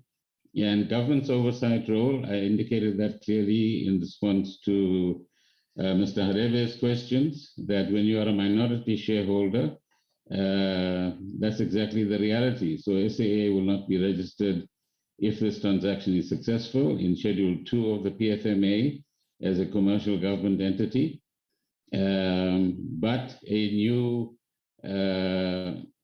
let's say a successor regime needs to put in place to ensure that government's stake in not just SAA, but in various other commercial enterprises is looked after in one form or another, and given a lot more commercial attention than an ordinary department might be able to give it.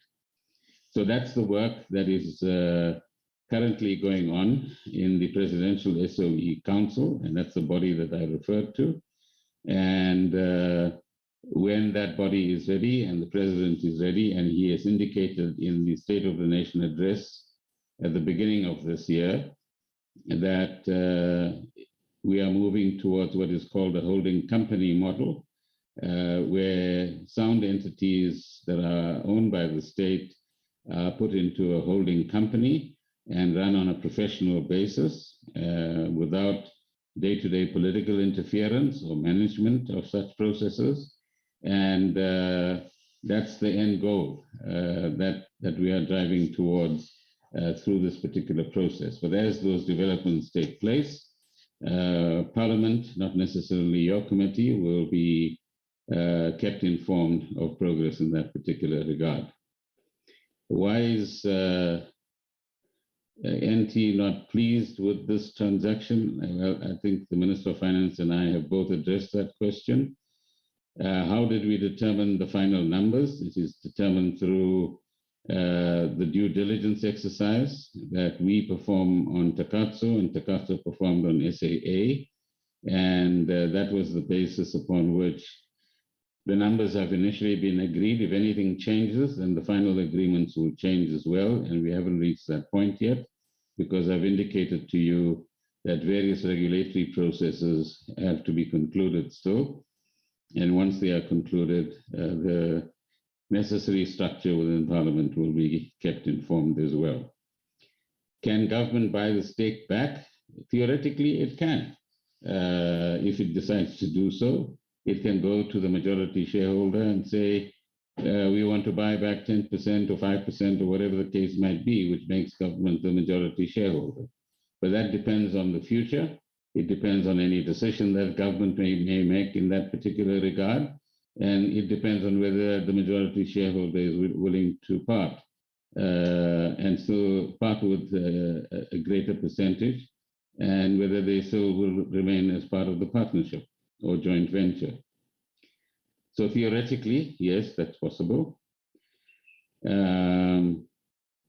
was the SCP chosen? I think the slides reflect the process, and I've explained it already, so if you don't mind, I'm not going to repeat that. There was a due process followed with the assistance of a transaction advisor, as we indicated in the slides. You then make reference against to Coleman Andrews, but as I said, that's a different era and a different time. But what we are involved in now is you establishing the validity of financials and the asset base through due diligence processes that have been conducted. Who owns Takatso and so on? There are two partners in Takatso, which I think the slides indicate. Harith is one, and Global Aviation is the other. What the internal arrangements are is something that is up to them. And if you require more information, we'll have to ask them for that information. You use the word honest. So, Chair, I think that's the kind of terminology we should avoid. We are in the process here of helping to the extent we can to enable parliamentarians to understand these processes. And there is no question of honesty or dishonesty involved in this process. So I must make that particular statement. Reference is then made to the 49 billion that the Minister of Finance made reference to. He can clarify that for you and the additional information that you require. But as I, in passing, mentioned, but I want to come back to it now, that there's no denying that SAA was part of the state capture process. It was part of the stealing. It was part of the corruption. It was part of the capture that we are talking about, and that is adequately reflected in Chief Justice Zondo's reports arising from the commission that he actually shares. And I imagine that SCOPA itself, and this also refers to some points that Mr. Hadebe made earlier on, will have to determine how they will take account of the findings of the commission in relation to what went on in many state-owned entities. And if you do want to hold anybody to account, how you will go about doing that.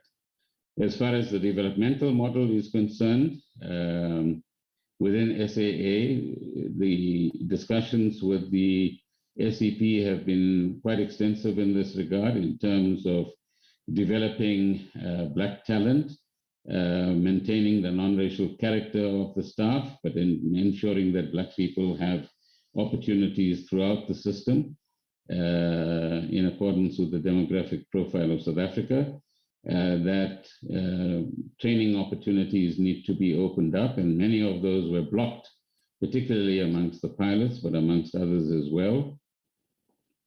And we are now at the beginnings of the process of ensuring that be the case. In relation to the kind of role that the airline will play into the future and what we would then consider to be development, there are all sorts of opportunities that are open to the airline arising from the African Continental Free Trade Agreement, for example, the kind of interconnectivity that we want to see within the African continent itself, and the kind of discussions that are taking place between SAA and Kenya Airways, which are at the very early stages, and will ultimately take place between the new SAA and Kenya Airways as well, in terms of a future relationship that could meet the requirements of the continent in various ways. Of course, in recent times, a big impediment for airlines across the world, and certainly on the African continent, is the rise in oil prices as a result of the war that we have in the European context, and the impact that that has on the cost of jet fuel. And that's something that we've got to watch carefully to ensure that aviation is able to cope, and SAA itself, with the volatility in prices that we see at this point in time. Over the last few days, it has been brought to the public's attention that elsewhere on the African continent, the issue of the cost of jet fuel has impacted on certain airlines in West Africa. Thank you, Chair. Thanks, Minister. Let's go to the Minister of Finance.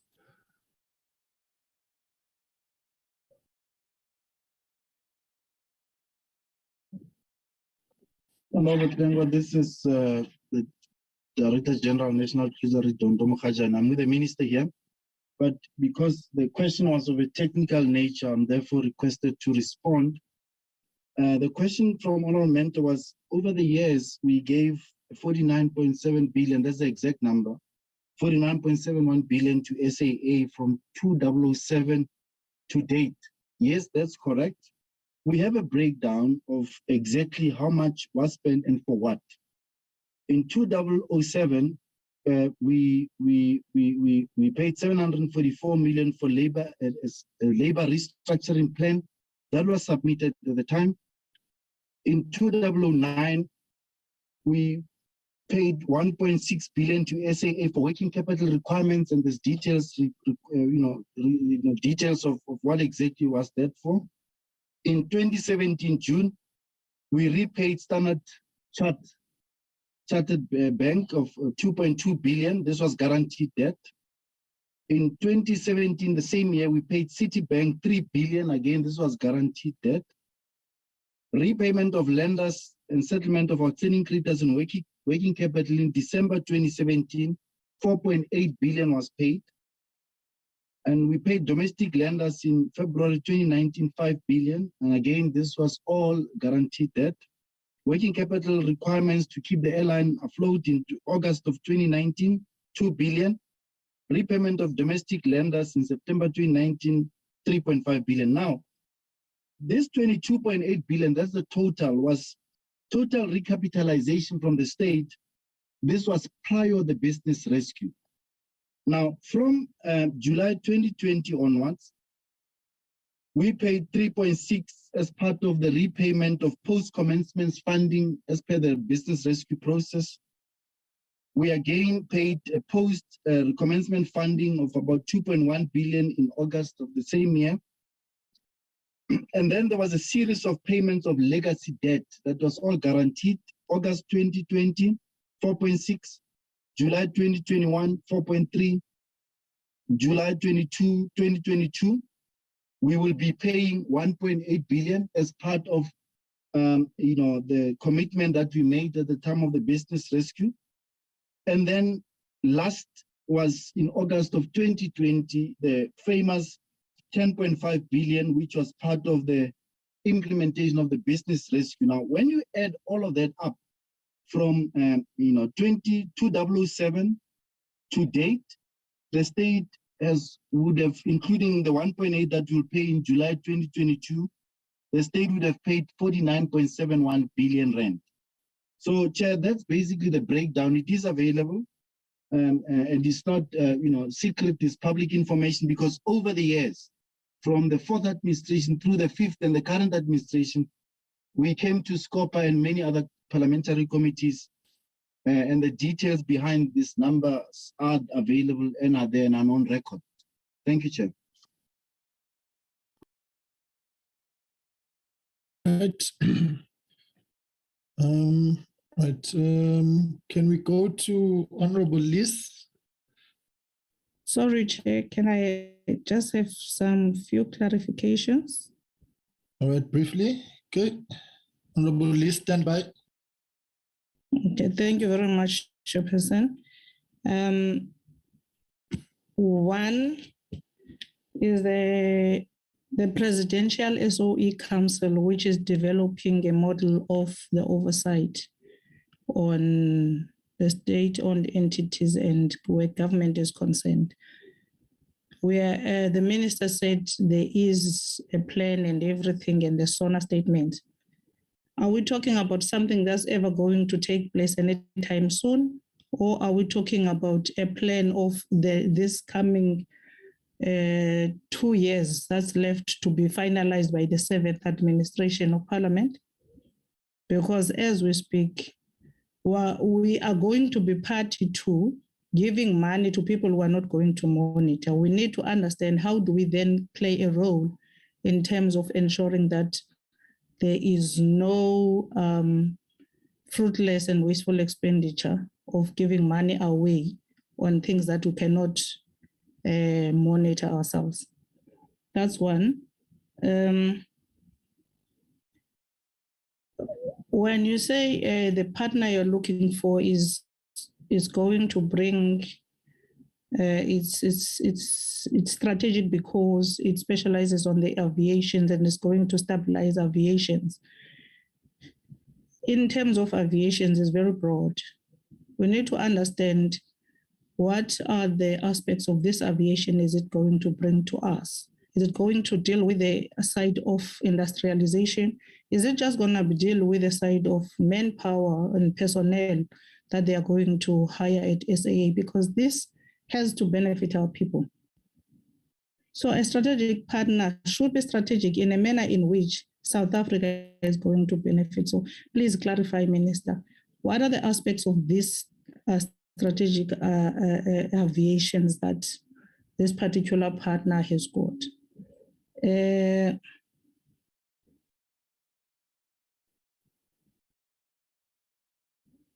Now, on the money, thank you very much,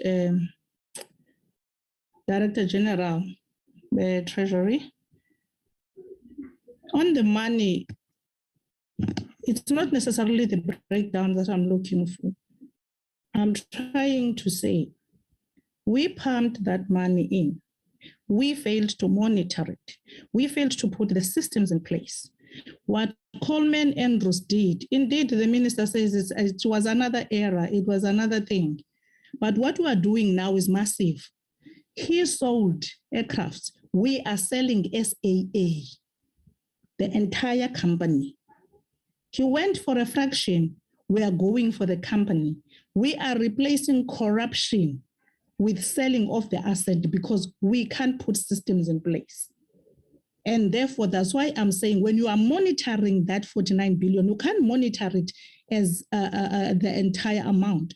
You ought to monitor it at which point did it go to an area where, or a level where the monitoring was lacking and you could not turn it around. So that's the area that should be of focus. We cannot be told about all the years from 2007 up to now. So it means that SAA at some point, it was operational, properly doing what it has to do. But its mandate at some point fell short. And at that point, what are the systems and assessment tools did we put in place as government? And even now, we have already pumped in money. SAA is in operation. The partner is not there.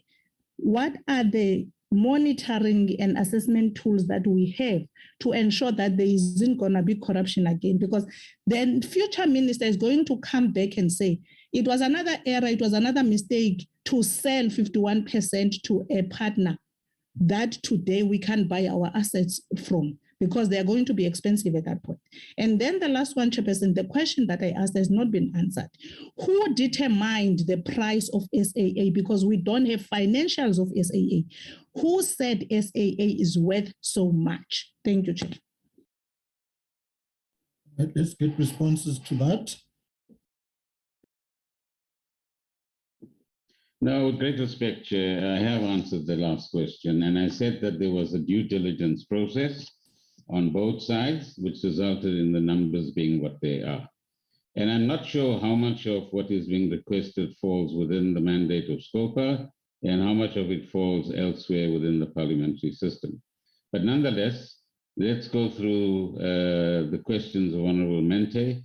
PSEC, or the Presidential SOE Council, government will decide soon when legislation that reflects what the President announced in the SONA will be put before Parliament, and it should be within this year, if not within the next few months, because there's fairly advanced work that has been done in that particular regard. And I don't know what the fruitless expenditure reference is there. This is a serious proposition about ensuring that in a post-state capture environment, how do we, as the Commission itself is partially recommending in reports up to now, but has indicated that it will make further recommendations in its last report about how SOEs should be managed, because they were the major site of financial extraction and stealing that happened whether it's in Eskom, in Transnet, in SAA, or in other entities that are government controlled. And I suppose the question that why do I keep referring to ministers? That Honorable Mente is referring to about oversight and about assessment tools and so on are certainly valid. But when a capture environment is created, all of those things don't quite work or are masked in one form or another until there's the kind of interrogation post facto, as the Commission has done, which then reflects what really went on during that particular period. Honorable Mente also makes reference to industrialization and so on. That will be an outcome if we have a successful, not just SAA, but aviation industry.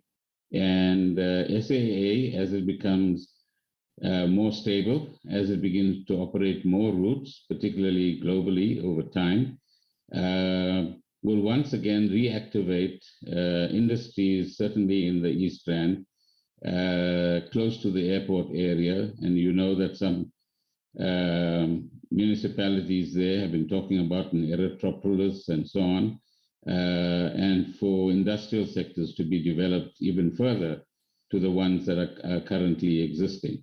But much of that was corrupted during the capture period as well, and has to be reactivated and revitalized as we go forward. So there's a relationship between the growth of the aviation industry and the growth of SAA itself, and what the outcomes will be, both in terms of industrialization, but also in terms of training in larger numbers, the kind of skills that would be required to run successful airlines within South Africa by South Africans. On the question of what system and assessment tools, oversight is precisely that, it's oversight. You don't get involved in the nitty-gritty of a business.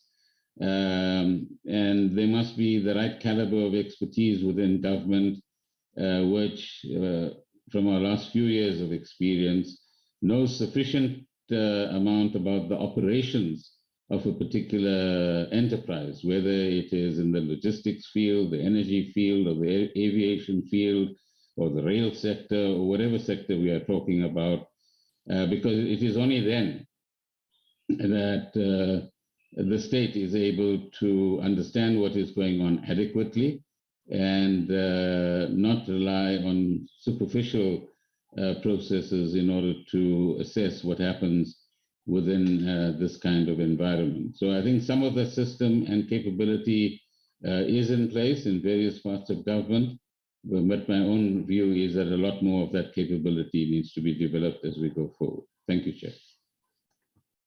Okay, all right, thank you very much. I just on the issue that... Point of order, Chair. All right, just 1 second, Honorable Mente, I'll take your order now.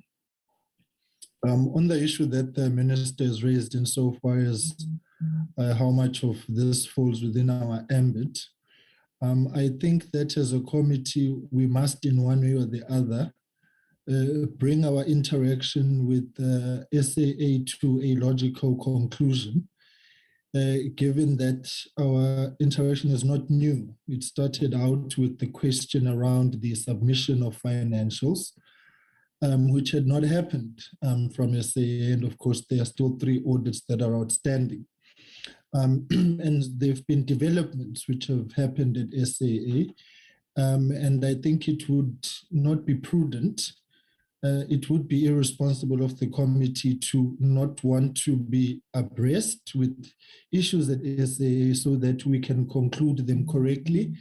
And then if they proceed to other spaces in Parliament, that is fine. That is perfectly well within the parliamentary process, the PC being one of them. So I think that it is important that as a committee, we don't leave matters hanging. I think the history with the committee and SAA is long and well documented in terms of where we've been.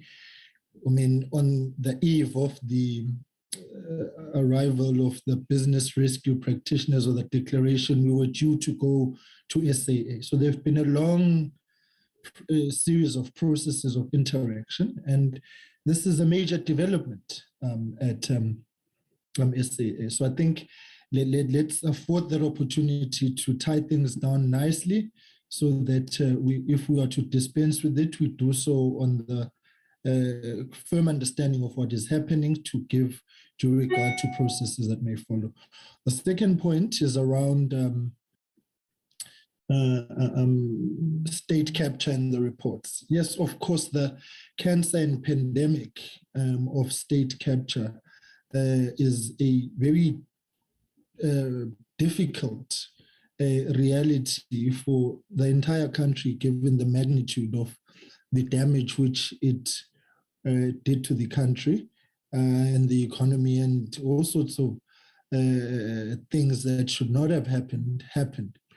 The parliamentary process is going to unfold, and we will be given our own role in that, insofar as dealing with it is concerned. So that firmly is on the radar, and the president is due to submit a implementation plan as well. We'll look at it, and Parliament will make a determination of that as well. So I think I just thought I should respond to those two issues, so that there's clarity insofar as the where the committee is coming from. We're certainly not wanting to leave it hanging, right? Honorable Mende, you had a point of order, and then Honorable Lise will come in.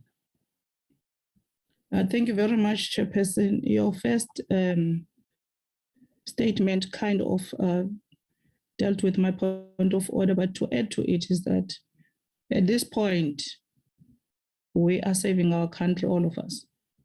Therefore, we cannot have ministers that will come and be condescending and patronize us. We are called Standing Committee on Public Accounts.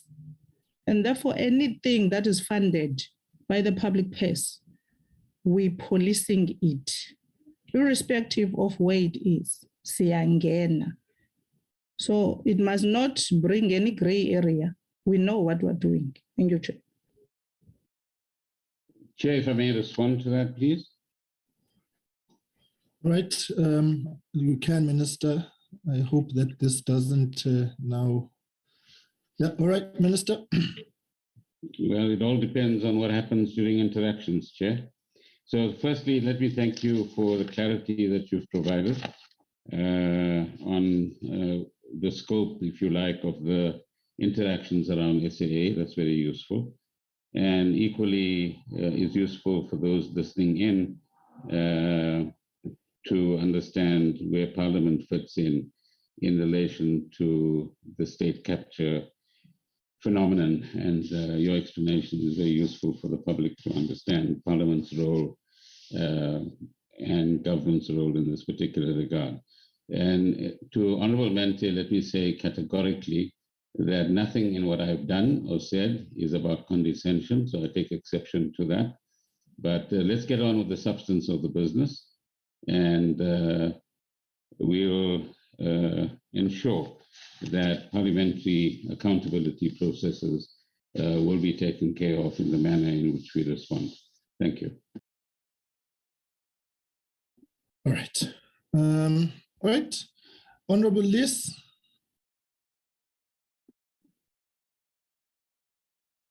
Thank you, Mr. Chairman, and good morning to everyone. Mr. Chairman, it's a great deal has been said about the history of where we've got to now, and about the business rescue process and the possible success of that process. It's really sad to go back a little bit and just recall that from 2014, we called for SAA to be put into business rescue, and later, much later, when the situation seemed untenable for liquidation, had business rescue been implemented much earlier, say in 2014, much of this 70 or 49 billion rand perhaps may not have been needed.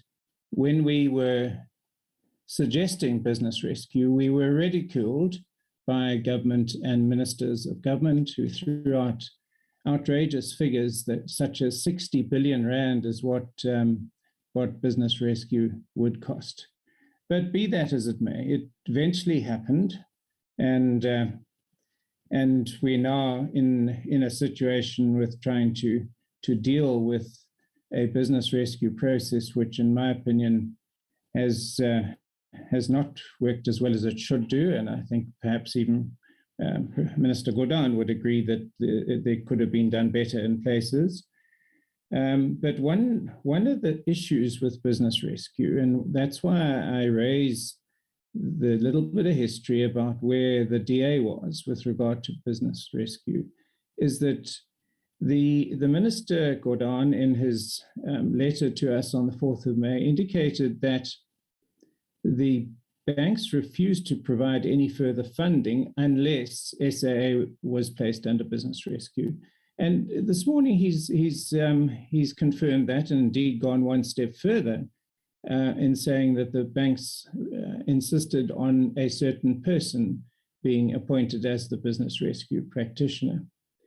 So in the end, it wasn't the DA, but it was the banks who persuaded, and I'll use that term loosely, the government to authorize SAA board to put SAA into business rescue.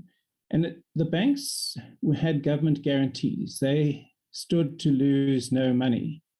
But under business rescue, there was a compromise of some 32 billion rand for other creditors who, in many respects, I believe, took unreasonable risk by giving credit to SAA, knowing that it was bankrupt and insolvent. But nevertheless, the banks who had nothing to lose were the ones who according to Mr. Gordhan, were the ones that prompted the final decision to go into business rescue. Mr. Gordhan, who were those banks, please?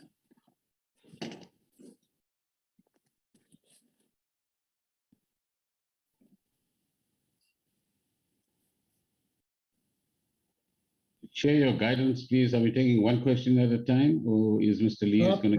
I think he's adopting the Honorable Hadebe's style of one question at a time. So I think you can respond to that. He's not putting the full set like Honorable Mende.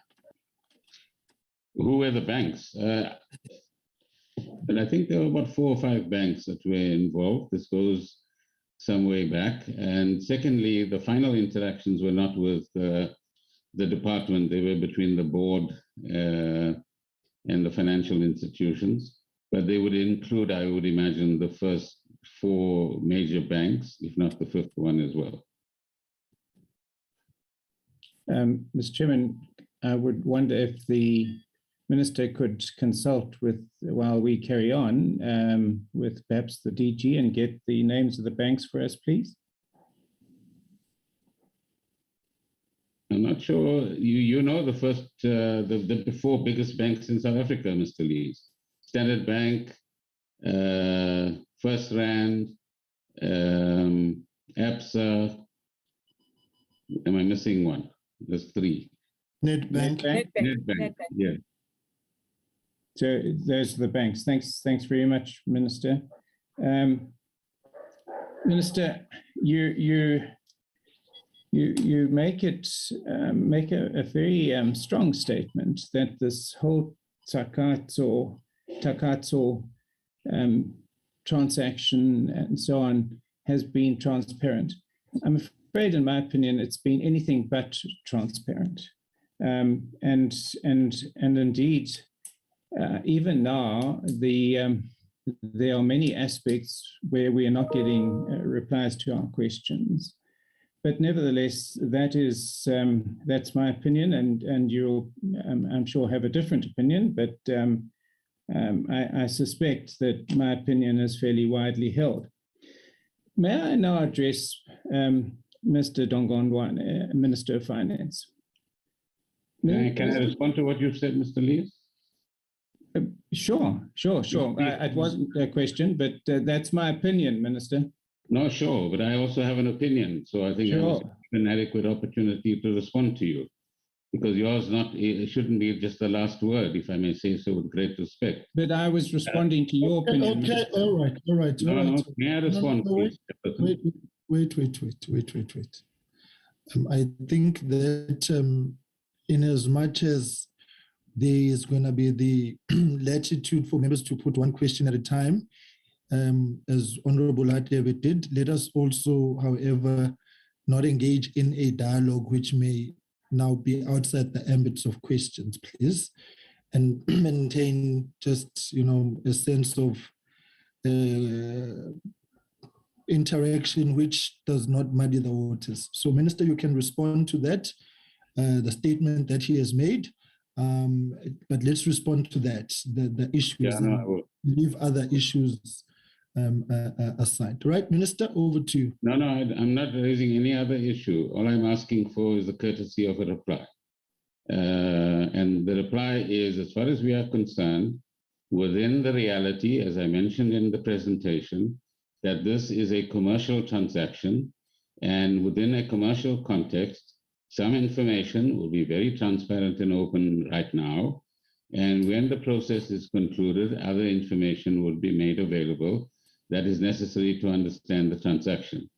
We cannot in any way compromise the competitive edge or position of SAA in any way through this or any other process. And as long as we have an understanding that those are the parameters within which we are working, I think there's no need for any innuendo of any kind, Chairperson, with great respect. Thank you. Right. Thank you, Mr. Chairman. Right. There was no innuendo.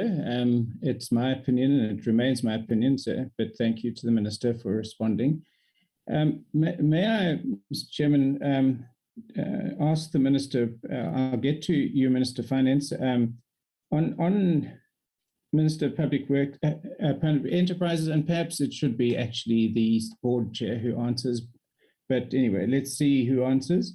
What are the current, or over the last 6 months since, and whilst SAA has been operating again, what have been the average monthly losses up to the end of April?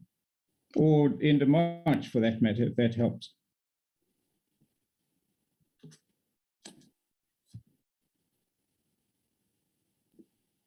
You see, Chairperson, this is the kind of question that I think begins to create difficulties for us.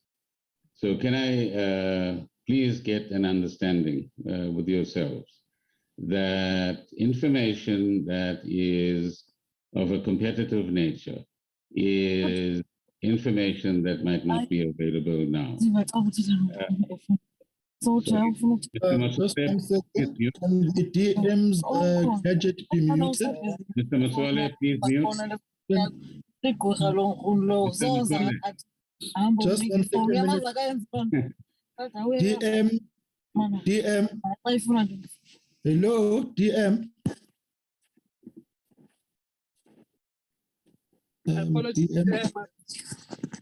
My apologies, Chair. Okay, sure, that's fine. All right. Minister, you can proceed. Yes, I was saying that can we avoid questions that are going to impinge on the parameters that I outlined earlier on about losses, profits, etc., because we'll get to that when the financial statements are made available. And all of that will be transparently available. But at this stage, we're still in the middle of the process of recovery. And there are many who wouldn't like SAA to work, and there are many who want and are enjoying SAA at the moment as well. I've flown several times and I can see very satisfied customers, and we want that to actually continue. And extremely excited staff that the airline is back in the air. So if I can beg your indulgence there, please. Thank you. I think, colleagues, this is a very difficult one because this is a live transaction, for lack of a better term. a work in progress. I think that questions will be put, and Minister, you will respond to it, and if it's in the opinion of the department and the entity that it is a market-sensitive matter, then let's rather get that from you, because I'm not sure of what questions members will put. So you can put that to us. But I think that it must be noted, colleagues, this is a live transaction, and so it's not clear cut as it were. Right, Honourable Lees, over to you. Thank you, Mr. Chairman. Yeah, be that as it may, I'm afraid I am in disagreement with the Minister in terms of this commercial sensitivity aspect, where we, in effect, are the shareholders, and all South Africans are the shareholders. So it is of a concern to me that the Minister has declined to answer my question, but we'll have to deal with that in another forum if indeed we wish to deal with that. Mr. Chairman, may I now address the Minister of Finance? Minister of Finance, this is a committee of Parliament, and you're very familiar with Parliament. I recall your presence in Parliament prior to 2010, when you and I had one or two little fainting boxing matches in the NCOP, but it is Parliament, and there's no way that you can table a report to Parliament and then withdraw it. It doesn't work that way, and I'm sure you understand that. But my question to you is, why did you withdraw that report?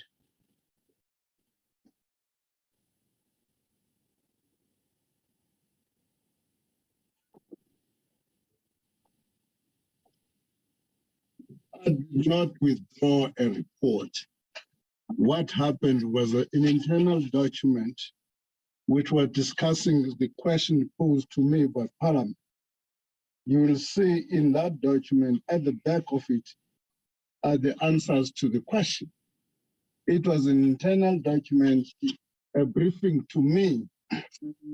It was a briefing to me by the department, not a report,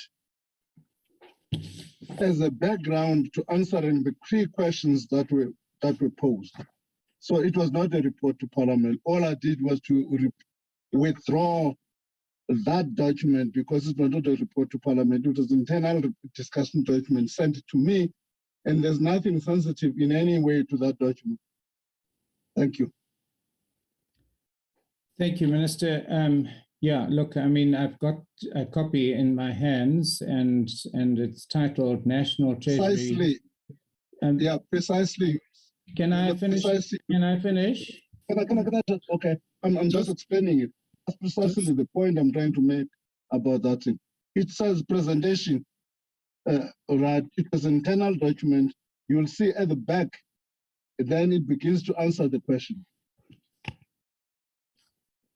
So thank you, Minister, and thank you, Mr. Chairman. It clearly says National Treasury presentation to the Standing Committee on Public Accounts, not to the Minister of Finance. And in fact, it's presented by the Minister of Finance.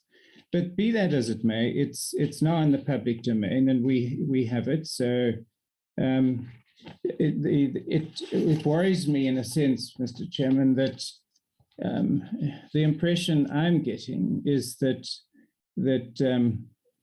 the National Treasury DG is now being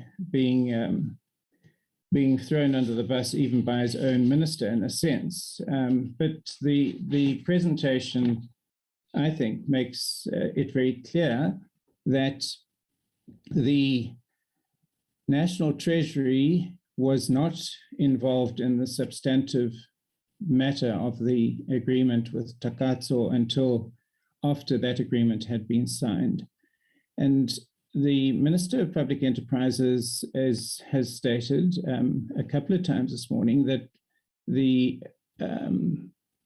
Takatso is not yet the owner 51%, and that's entirely, I think, I mean, I'm not questioning that, but the road to that 51% is well, the vehicle on that road is well on its way, because as the minister himself has said, there's some regulatory issues that need to be resolved, and I'm sure they'll be resolved in due course. It might take a little while. But effectively, the agreement has been signed. And so in order to change the terms of the agreement, it would require agreement of both parties to that agreement, or all the parties to that agreement. And so the terms and conditions, there are a long list here of issues that National Treasury had or have with the existing agreement. And one of the ones that is of great concern, and was one of the questions asked of the Department of Public Enterprise, is the question of the guarantees, the government guarantees submitted to SAA over a period of time.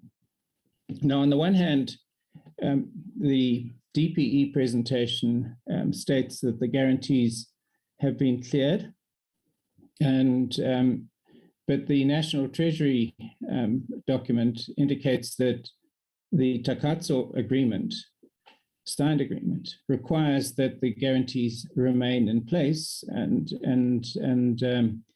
they currently amount to 16.4 billion. Can I ask the Minister of Public Enterprises then to just say to us who is right here? Chairperson, can I ask a point of clarity? Can I come on the 16 billion? All right, just before you do, Honorable Minister, just 1 second. I think there's a point of order. Right, Honorable Hatebe? No, Chair, it's not a point of order per se. Oh. It's a point of clarity. We've all received the presentation and it was recalled. As such, we respected the author and the sender of the report when it was recalled. As such, we did not seek to engage or probe further on issues as raised, because it was clarified that it's an internal document. I'm not sure whether it will be fair, having taken that posture and accepted that the document was recalled and it's an internal document, will then give opportunity to other members to engage. If the intention is for the document to be discussed, I think all of us have to be presented with an equal opportunity to engage on such. And I would like you to rule on the matter in an event where a document was recalled. Would you still deem it fit or necessary for us to engage on such a document? I don't want us to set the wrong precedent. I might say something wrong and I'm asked to withdraw and apologize. And once I've done that, I don't think it would be fair for me to be continuously reminded of what I said, even though I have duly apologized. I'm just making an example in relation to what we are dealing with now. Thanks, Chair. Okay. Yes. That's why I made the announcement at the start of the meeting, because my understanding was that the document which was submitted was recalled, and therefore in that event, the minister has now explained the reasons from their point of view on that.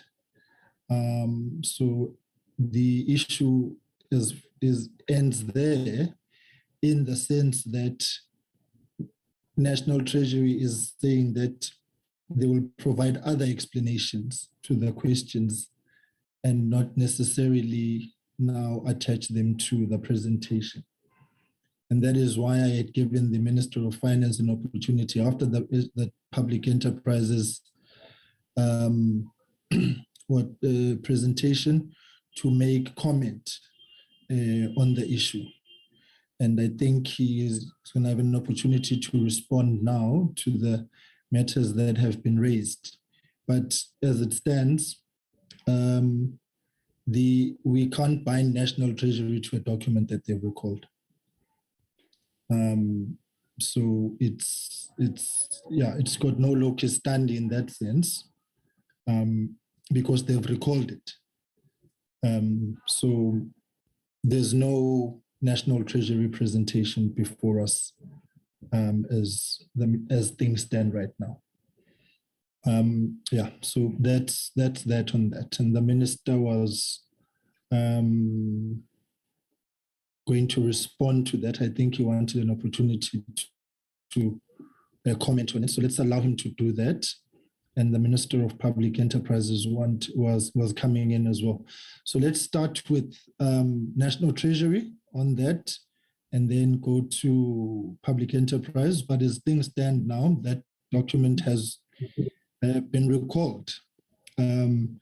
The committee, when it considers its report, will make a determination about what it makes of that. But as things stand now, there is no National Treasury report before us. Thank you. Minister of Finance. Thank you. Thank you, Chairperson. Let's try and draw a distinction between a number of things. The Director General of National Treasury sent a letter to Parliament. What was the substance of that letter? The substance of that letter was, did National Treasury participate in the transaction, in the selection of transaction advisors and so on? The Director General said no. And the presentation by the Minister of Public Enterprise demonstrates that. Because as I indicated, that is an operational responsibility of the Department of Public Enterprise. So I'm not trying that my DJ is sitting next to me, helping me in answering these questions. So I'm not throwing him under the bus. That letter stands. And that information is also demonstrated by the minister presentation by the Minister of Public Enterprise, that is purely a process ran by the Department of Public Enterprise. And correctly so, because it's their operational responsibility. That's the first point I want to put aside and say, no, we're not throwing them under the bus. The second set of issues is the guarantees. It's our nature as National Treasury, as I've said, is to minimize as much as possible our exposure. How do we minimize that? As part of the comments to those negotiations is to make sure that we limit our exposures. Among other things, is that there are guarantees which exist, including the 16 billion. And that 16 billion is part of the 49.7 I've referred to, which is our expenditure. So it's not something new. What we're trying to do as part of the negotiation of that agreement, boxing each other as I've referred to, is make sure that moving forward in terms of whatever agreement is settled, as we reduce these guarantees, there are no further exposures moving forward. That's precisely what we're trying to explain. Thank you, Chairperson. Right. Thank you very much, Minister. Right, Minister of Public Enterprises. Thank you, Chair. Just to follow on my colleague, sorry, let me put the camera on. We all have a responsibility in government to reduce the amounts and number of guarantees that are required, because as you know, these constitute contingent liabilities of the state. And the original guarantee was one of about 19 billion. And as we stand today, and as the amounts get paid off to the financial institutions, the guarantee reduces from 19 billion, and currently it might be just under 3 billion rands. And as the DG of Treasury pointed out, there are still a few more payments to be made. And once those payments are concluded, those guarantees then disappear over time. The second point is that in any agreement of this sort, there might be what are called conditions precedent. And that means that there might be outstanding issues that require clarity in relation to whether government, for example, has fulfilled all of its obligations in terms of the historical costs related to this particular transaction. And as those assurances are provided or clarity is obtained, those conditions precedent fall away, and the necessity for any guarantee falls away as well. So this is work in progress. And as you correctly put it, Chair, this is a live transaction. And every day there's greater clarity, and there are steps that are taken in order to move towards the final goal of, if you like, consuming the transaction itself. So ultimately, all of us must assist the fiscus in ensuring that the demands on the fiscus in relation to guarantees and the demands on the fiscus in relation to contingent liabilities is kept to a minimum. And that's what ultimately this transaction will result in as well. Thank you, Chair. Thank you very much. Thank you, ministers. Yeah, look, I think we all agree that guarantees need to be run down, and indeed I've got a private member's bill that we'll be discussing next week, and hopefully, Minister Finance, you'll support my bill regarding government guarantees. But the question to Minister of Public Enterprises is quite a simple one, really. Is it a condition of sale to Takatso that the remaining government guarantees remain in place in full force in effect? Is that a condition of the agreement? No, I've just explained, Chair, that, and thank you, Mr. Lees, for the question, that as we clear away any questions that remain in relation to removing any obstacles as far as historical costs are concerned, the necessity for guarantees fall away, and in particular, the outstanding amounts to the financial institutions would be amongst the biggest concerns. Many of the other matters have been dealt with. For example, paying off the pilots, some 980 million rands was ultimately the amount involved, so that's out of the way. And there are still a few areas. For example, there are, what are they called? A set of creditors that need to be paid off in August 2022 and August 2023, where the amounts are just about 750 or 760 million rands. And that's the outstanding 3.5 billion or less than that would be required to pay off those creditors. And then the second obligation that all airlines have in terms of the IATA rules is the unflown ticket liability. So some of that has been already sorted out, and some of that will be sorted out in due course. So as we clear up, there's no 16 billion guarantee, let me put it more simply. But as you correctly put it, this is a dynamic process that unfolds, and both on the government side and on the SCP side, we get greater clarity, but we also take care of some of these concerns as they arise and deal with them. Thank you, Chair. Thank you, Minister. You haven't quite answered my question, but may I just then presume to come to this conclusion that listening to your answer, it seems to me that the agreement of sale with Takatso does not include a condition that the existing remaining guarantees remain in full force. So that's what I'm hearing from you, is that over a period of time, as the obligations covered by those guarantees are done away with, which is the responsibility of government, because we're not passing any liabilities on to Takatso, that in the end, Takatso will take over SAA without any government guarantees. Yeah, and so thank you very much for that clarity. Yeah, so the question then is, you mentioned earlier, Minister Gordhan, the preferential shares, and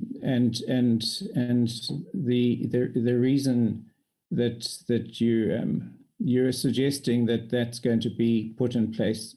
So I assume that the agreement that's been signed as on the 22nd of February, I think it was, includes the creation of these preferential shares before the company is transferred, or the 51% shares are transferred. Is that correct? Well, you used the word creation before.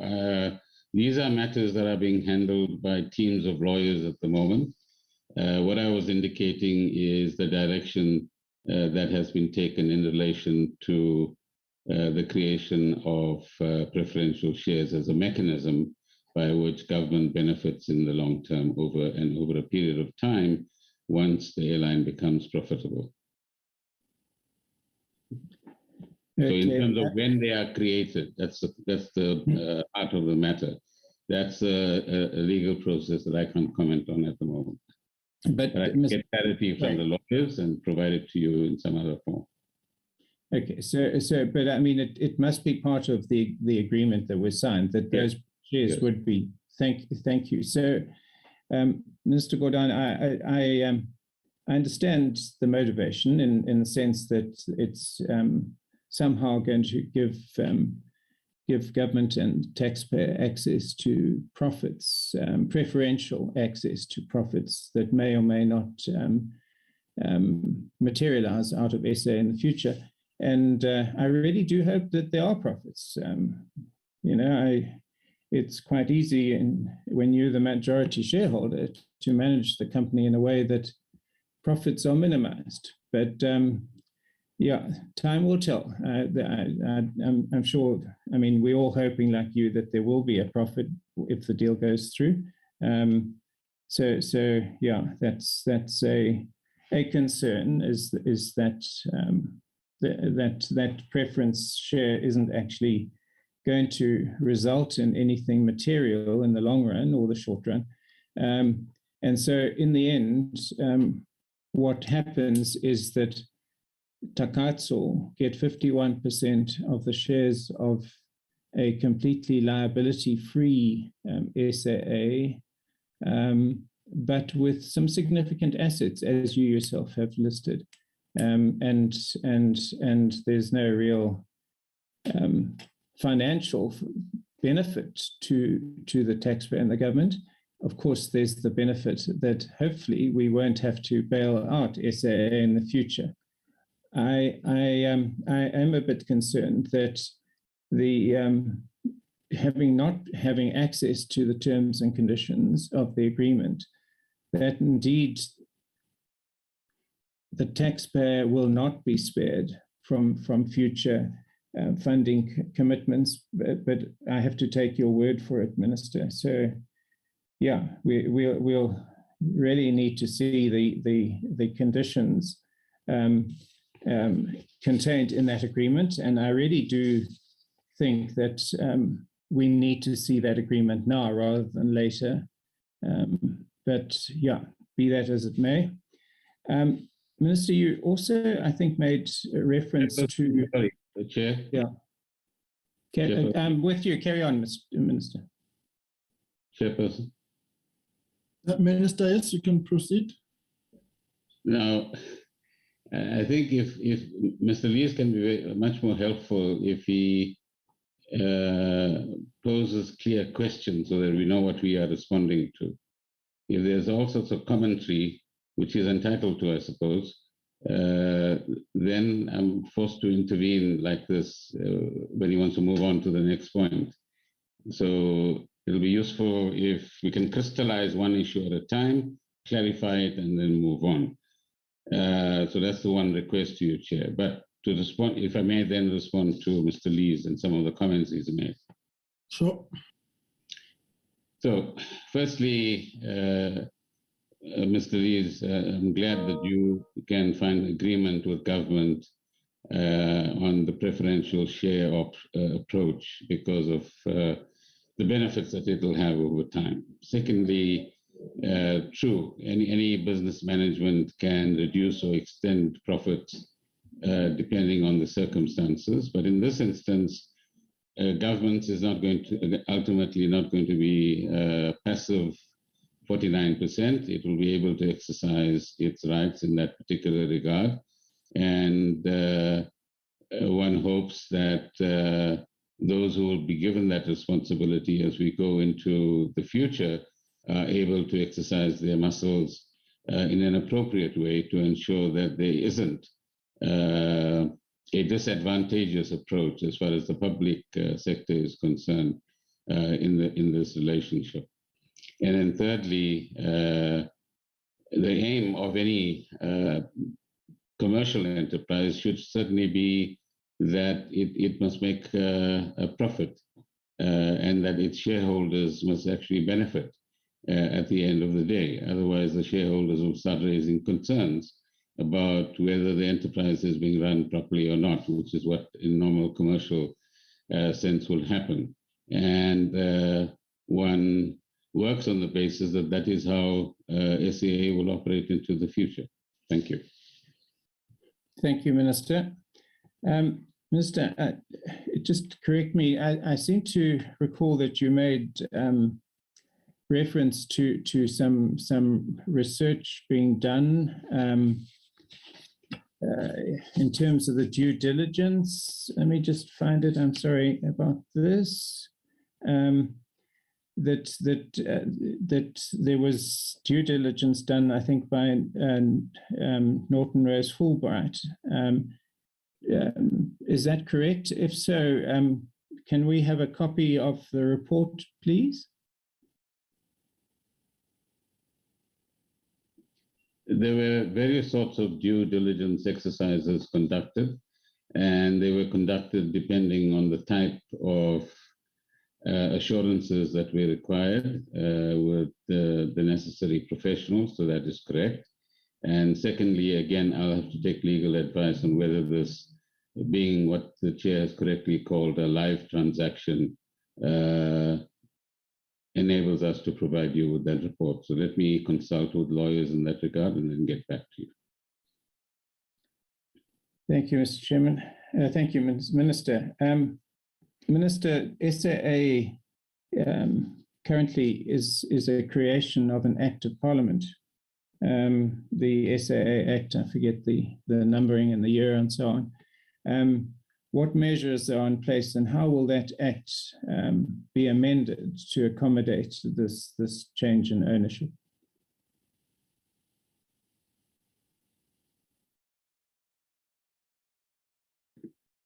Chair, again, this is a matter that the legal teams are working on, and eventually as government we will work out an efficient way in which Parliament can deal with this matter. But clearly SAA no longer will exist after this transaction is concluded in the form that the current Act anticipates, and therefore there will have to be a change. But the precise mechanism is something that we will deal with in due course. Thank you, Minister. As it is an Act of Parliament, and I'm just trying to get to understand how the shares can be disposed of without first changing the Act or rescinding the Act or doing something. And there's always the possibility that Parliament will refuse. to amend the Act as to make this deal possible. So that's why I'm asking the question. I don't think it's simply a legal technicality, Minister, but I could be wrong. But I don't see it that way. I see it as quite a substantial issue in this whole transfer of ownership. But I don't really have a question, but as you've indicated, you'd like to respond to my comments. Yeah. So firstly, the Act will have to be Just 1 second, Minister. Just 1 second. Sure. I'm going to ask that we sort of, Honorable Liz,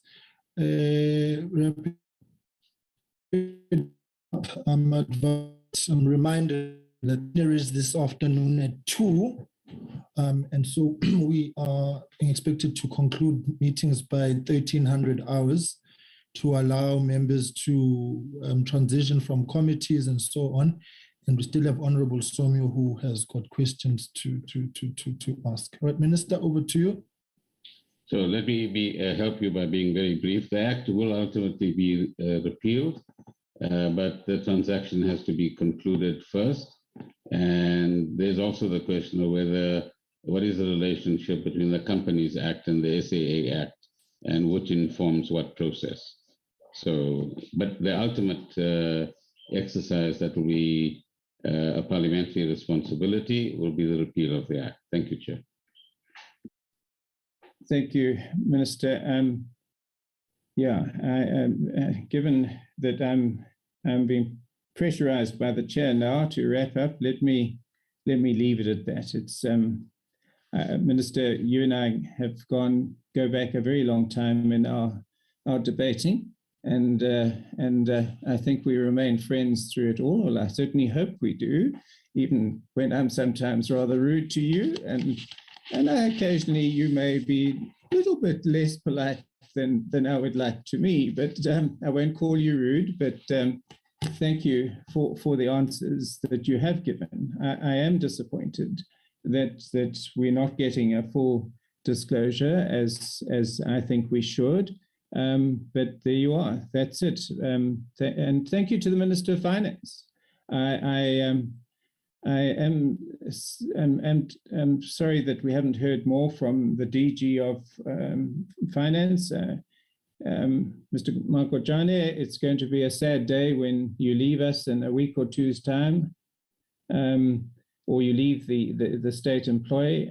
I wish to place on record that during your time in National Treasury, it's been a pleasure to work with you, both whatever minister, including with Minister Godana as Minister of Finance.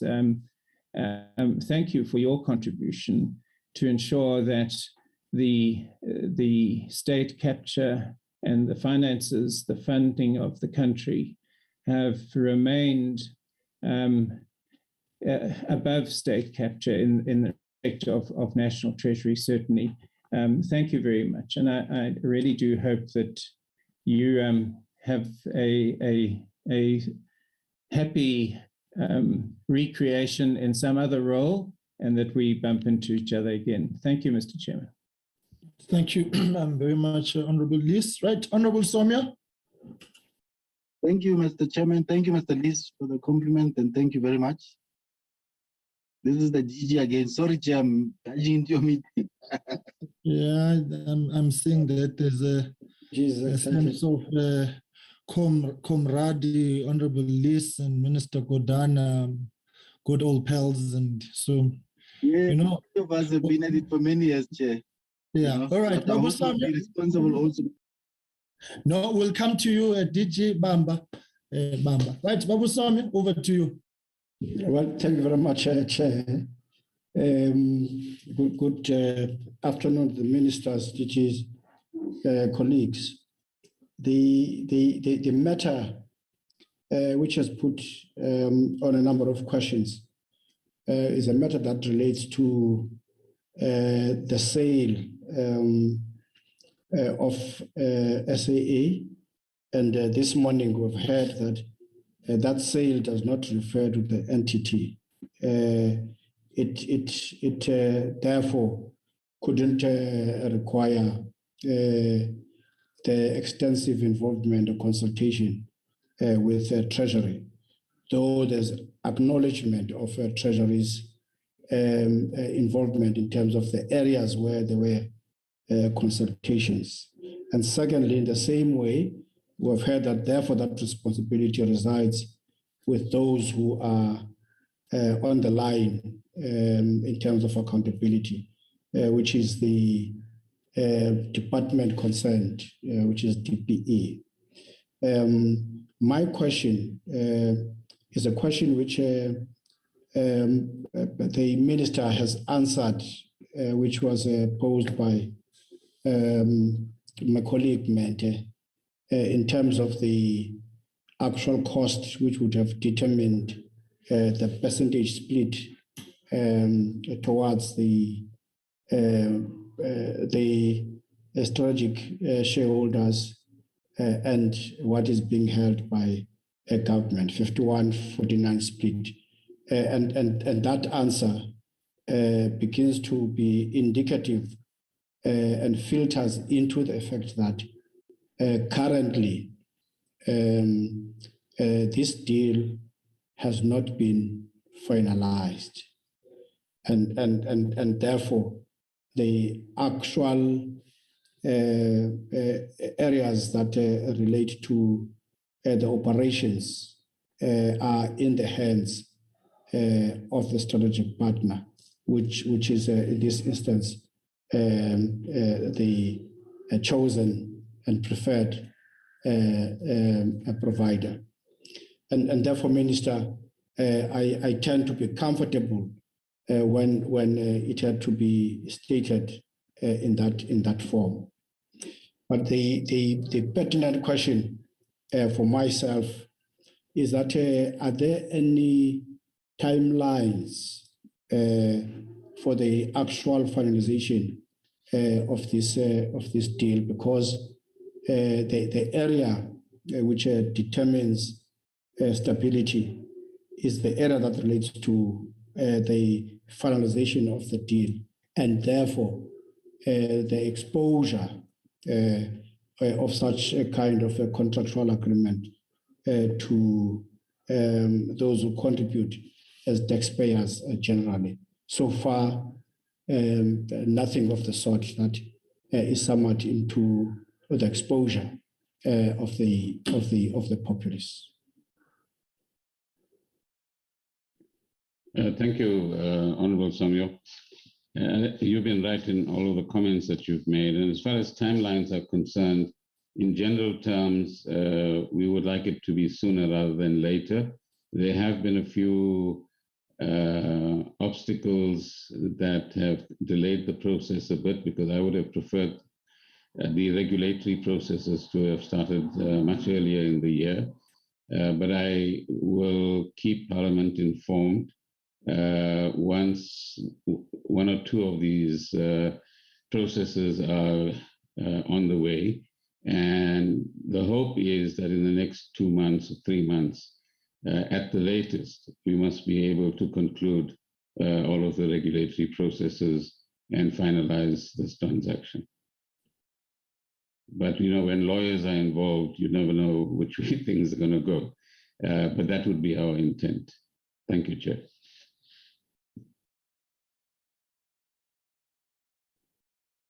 Are you fine? No, I'm fine. Thank you very much for such. Because the limitation is the question of the finality of the process, and therefore as to the time when Parliament will be involved in terms of the detail, which ought to inform such a process. And lastly, for me, is that the actual process, as we have been involved in terms of these kinds of briefing, we don't have to necessarily be on the negativity of the actual process. Probably find way of providing a sense of support in as far as the success for government serving a scheme in terms of its own exposure to unnecessary expenditure in a way. So the quicker the process is facilitated, the better it is for us to know and to be assured as to no further commitment by government in as far as the actual running of the entity going forward. Thank you, Chair. Okay. Any reaction or response to that, Minister? No, just to say I confirm and agree with that sentiment. Thank you. Okay. All right. Colleagues, I must apologize. You know, when we are laboring under the impression that there's no sitting, you sort of want to give the meeting more flexibility and more latitude. But I think we also have to respect the budget votes. In fact, there was a budget vote this morning when we started as well, statistics. And so we're going to have to navigate the budget votes over the next couple of weeks. The only house sitting is Africa Day on the 25th of May. So for the next few weeks, we've got a complex anyana working environment. Just maybe one thing from my side. So if I'm hearing you well, Minister, DPE will be taking care of the historic liabilities of SAA. If that's what I'm hearing, how is that going to be done? What process is being followed in that regard?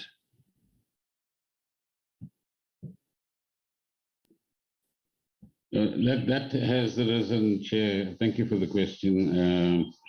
Already through the business rescue process. So in the first instance, in the business rescue process, let's take the liability to a certain section of the creditors, as Mr. Lees referred to it. Those were resolved within the business rescue process, and they were paid their due. And there's a certain amount that's outstanding that was part of the 10.5, and the further amount in August 2022 and August 2023 with another set of creditors. Secondly, in respect of staff, the VSPs or voluntary service packages during the business rescue process, but largely negotiated by ourselves with the labor unions, was agreed to and then paid out, again, as part of the 10.5 billion that was made available. The unflown ticket liability is the third area, and some of that has been paid, some of that needs still to be paid or dealt with through vouchers, as SAA is currently doing. So that is also then taken care of. The fourth area would be responsibilities in relation to restructuring of subsidiaries. And as you will see from our extensive response, excuse me, sent yesterday, both Air Chefs and SAA Technical have been restructured. And in both instances, in the current financial year, meaning from the 1st of April, both those enterprises, particularly SAA Technical, will return to profitability.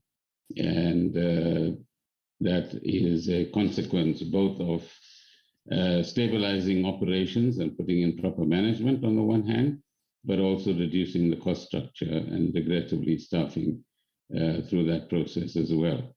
But the approach that business rescue allowed is one which is better than liquidation, because the staff that leave, as I said, have some buffer before financial buffer as they move into new areas of employment. So those are some examples, Chair, of the liabilities being met. And what is outstanding, as I said earlier on, is the creditors, where 2 installments are due to them, and the unflown ticket liabilities at this particular point in time. Thank you.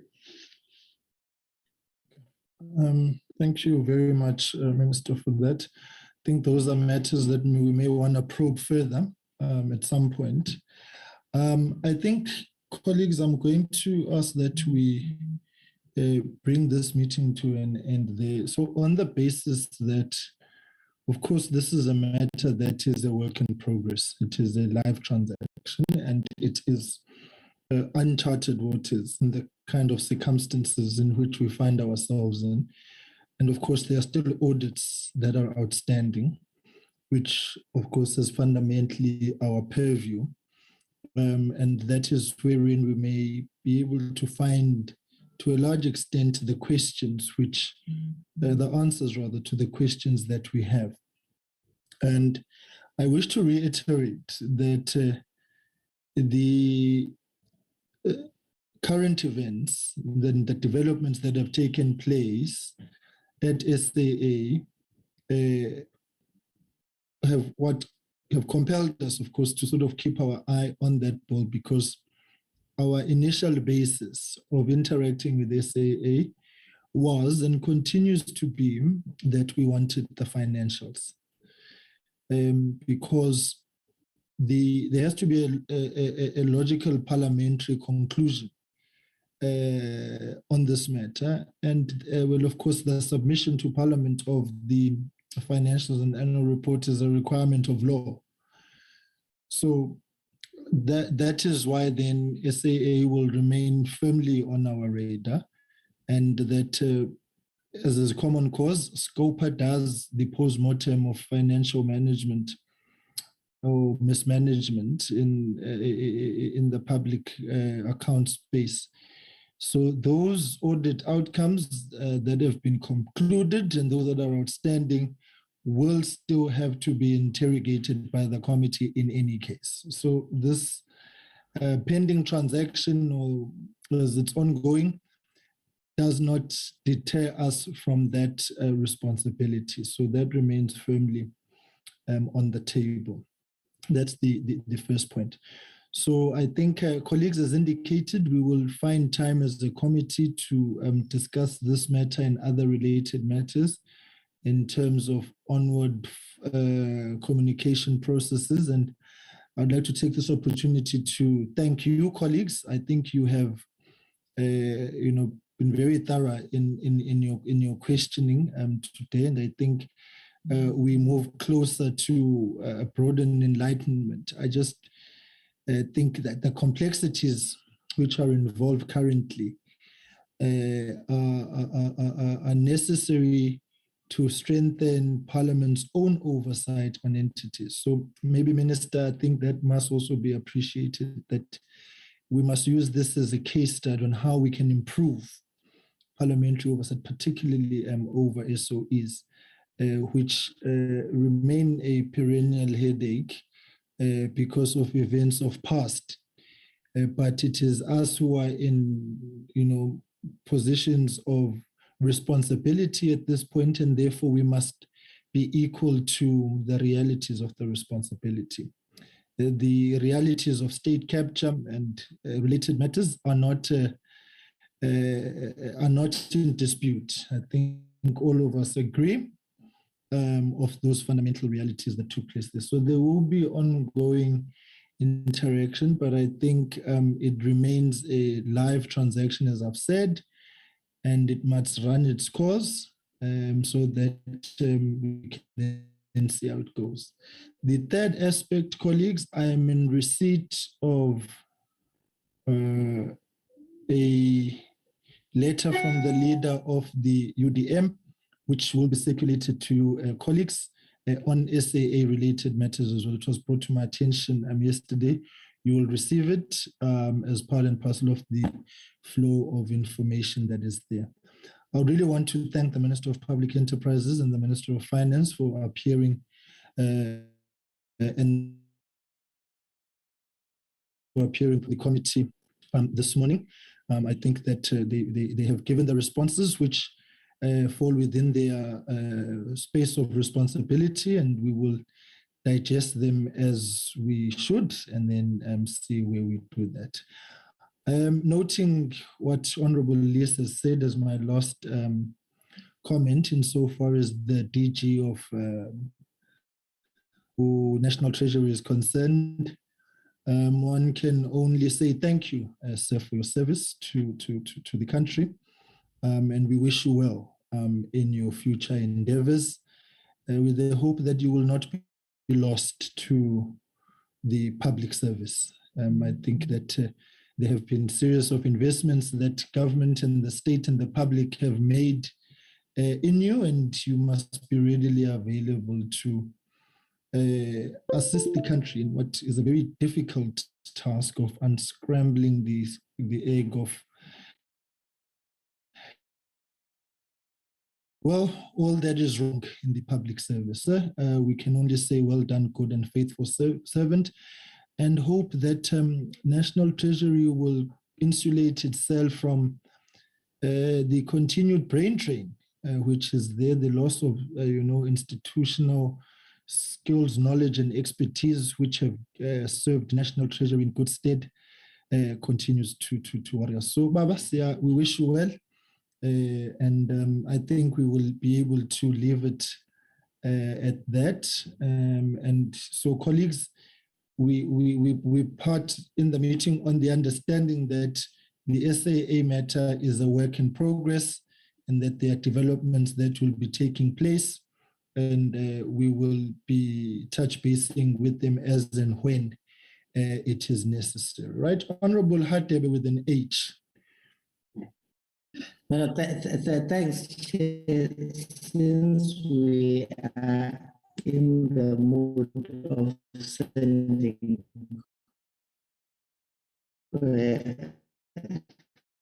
congratulatory messages, I just want to say, Chair, we might or be seen as if we are very hostile in engaging with ministers. I want to take this opportunity, and this is a call to say thank you to Minister Gordon for always availing himself and staying until the end of the meetings.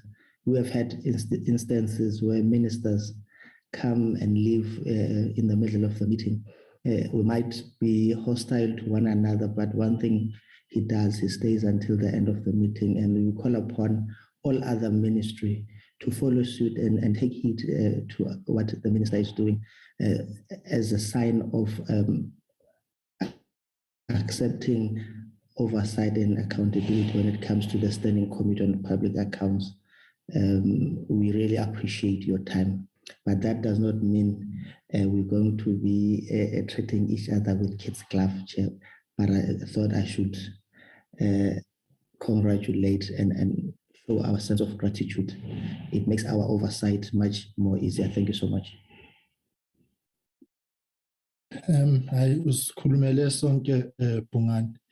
Right. Let me therefore say, Minister of Finance, if there are any concluding remarks on your side, and Minister of Public Enterprises, if there are any concluding remarks on your side, and then we'll call it a day.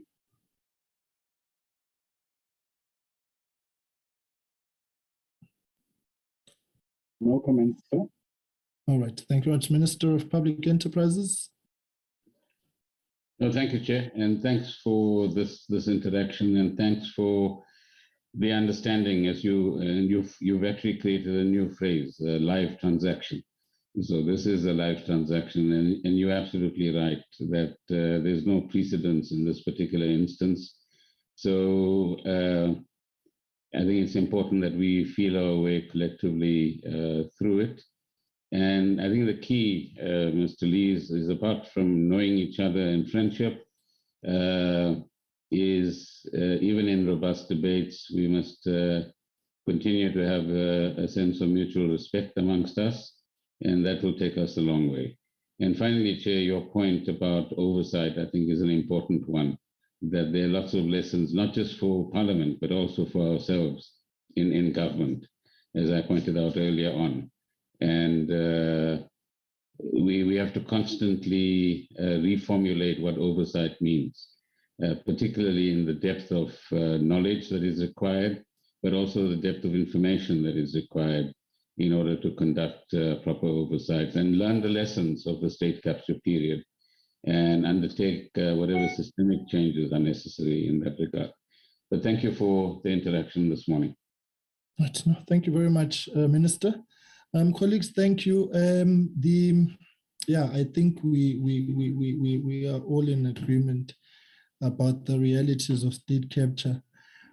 I always just wonder, in acknowledging it, we must not be trapped in lamenting it, but be proactive in learning the lessons and instituting corrective action and practical action steps to come out of it so that it does not repeat itself. Because the easy phrase is to, capture the reality of the past and speak about it and talk about it. But the biggest question, what are we doing now? And I think that is the burden of responsibility and the burden of leadership, to do things now when you are in, and to take accountability and responsibility for your time now. So yes, we will continue interacting. Colleagues, just one announcement. We have not received the responses from ESCOM. And that is why you may have seen that the draft report in certain areas, in certain respects, is a bit scant. Because the deadline that we had given them, they have not met of those responses. So I think we're going to have to have a discussion amongst ourselves during the day about how we proceed with tomorrow's meeting on that report. But I'm just going to check with the committee secretariat now how far we are with sourcing those responses so that we can get them well ahead of time. So we'll have a discussion. Colleagues, thank you very much for today. I hope they're not going to blame the ANC, ne?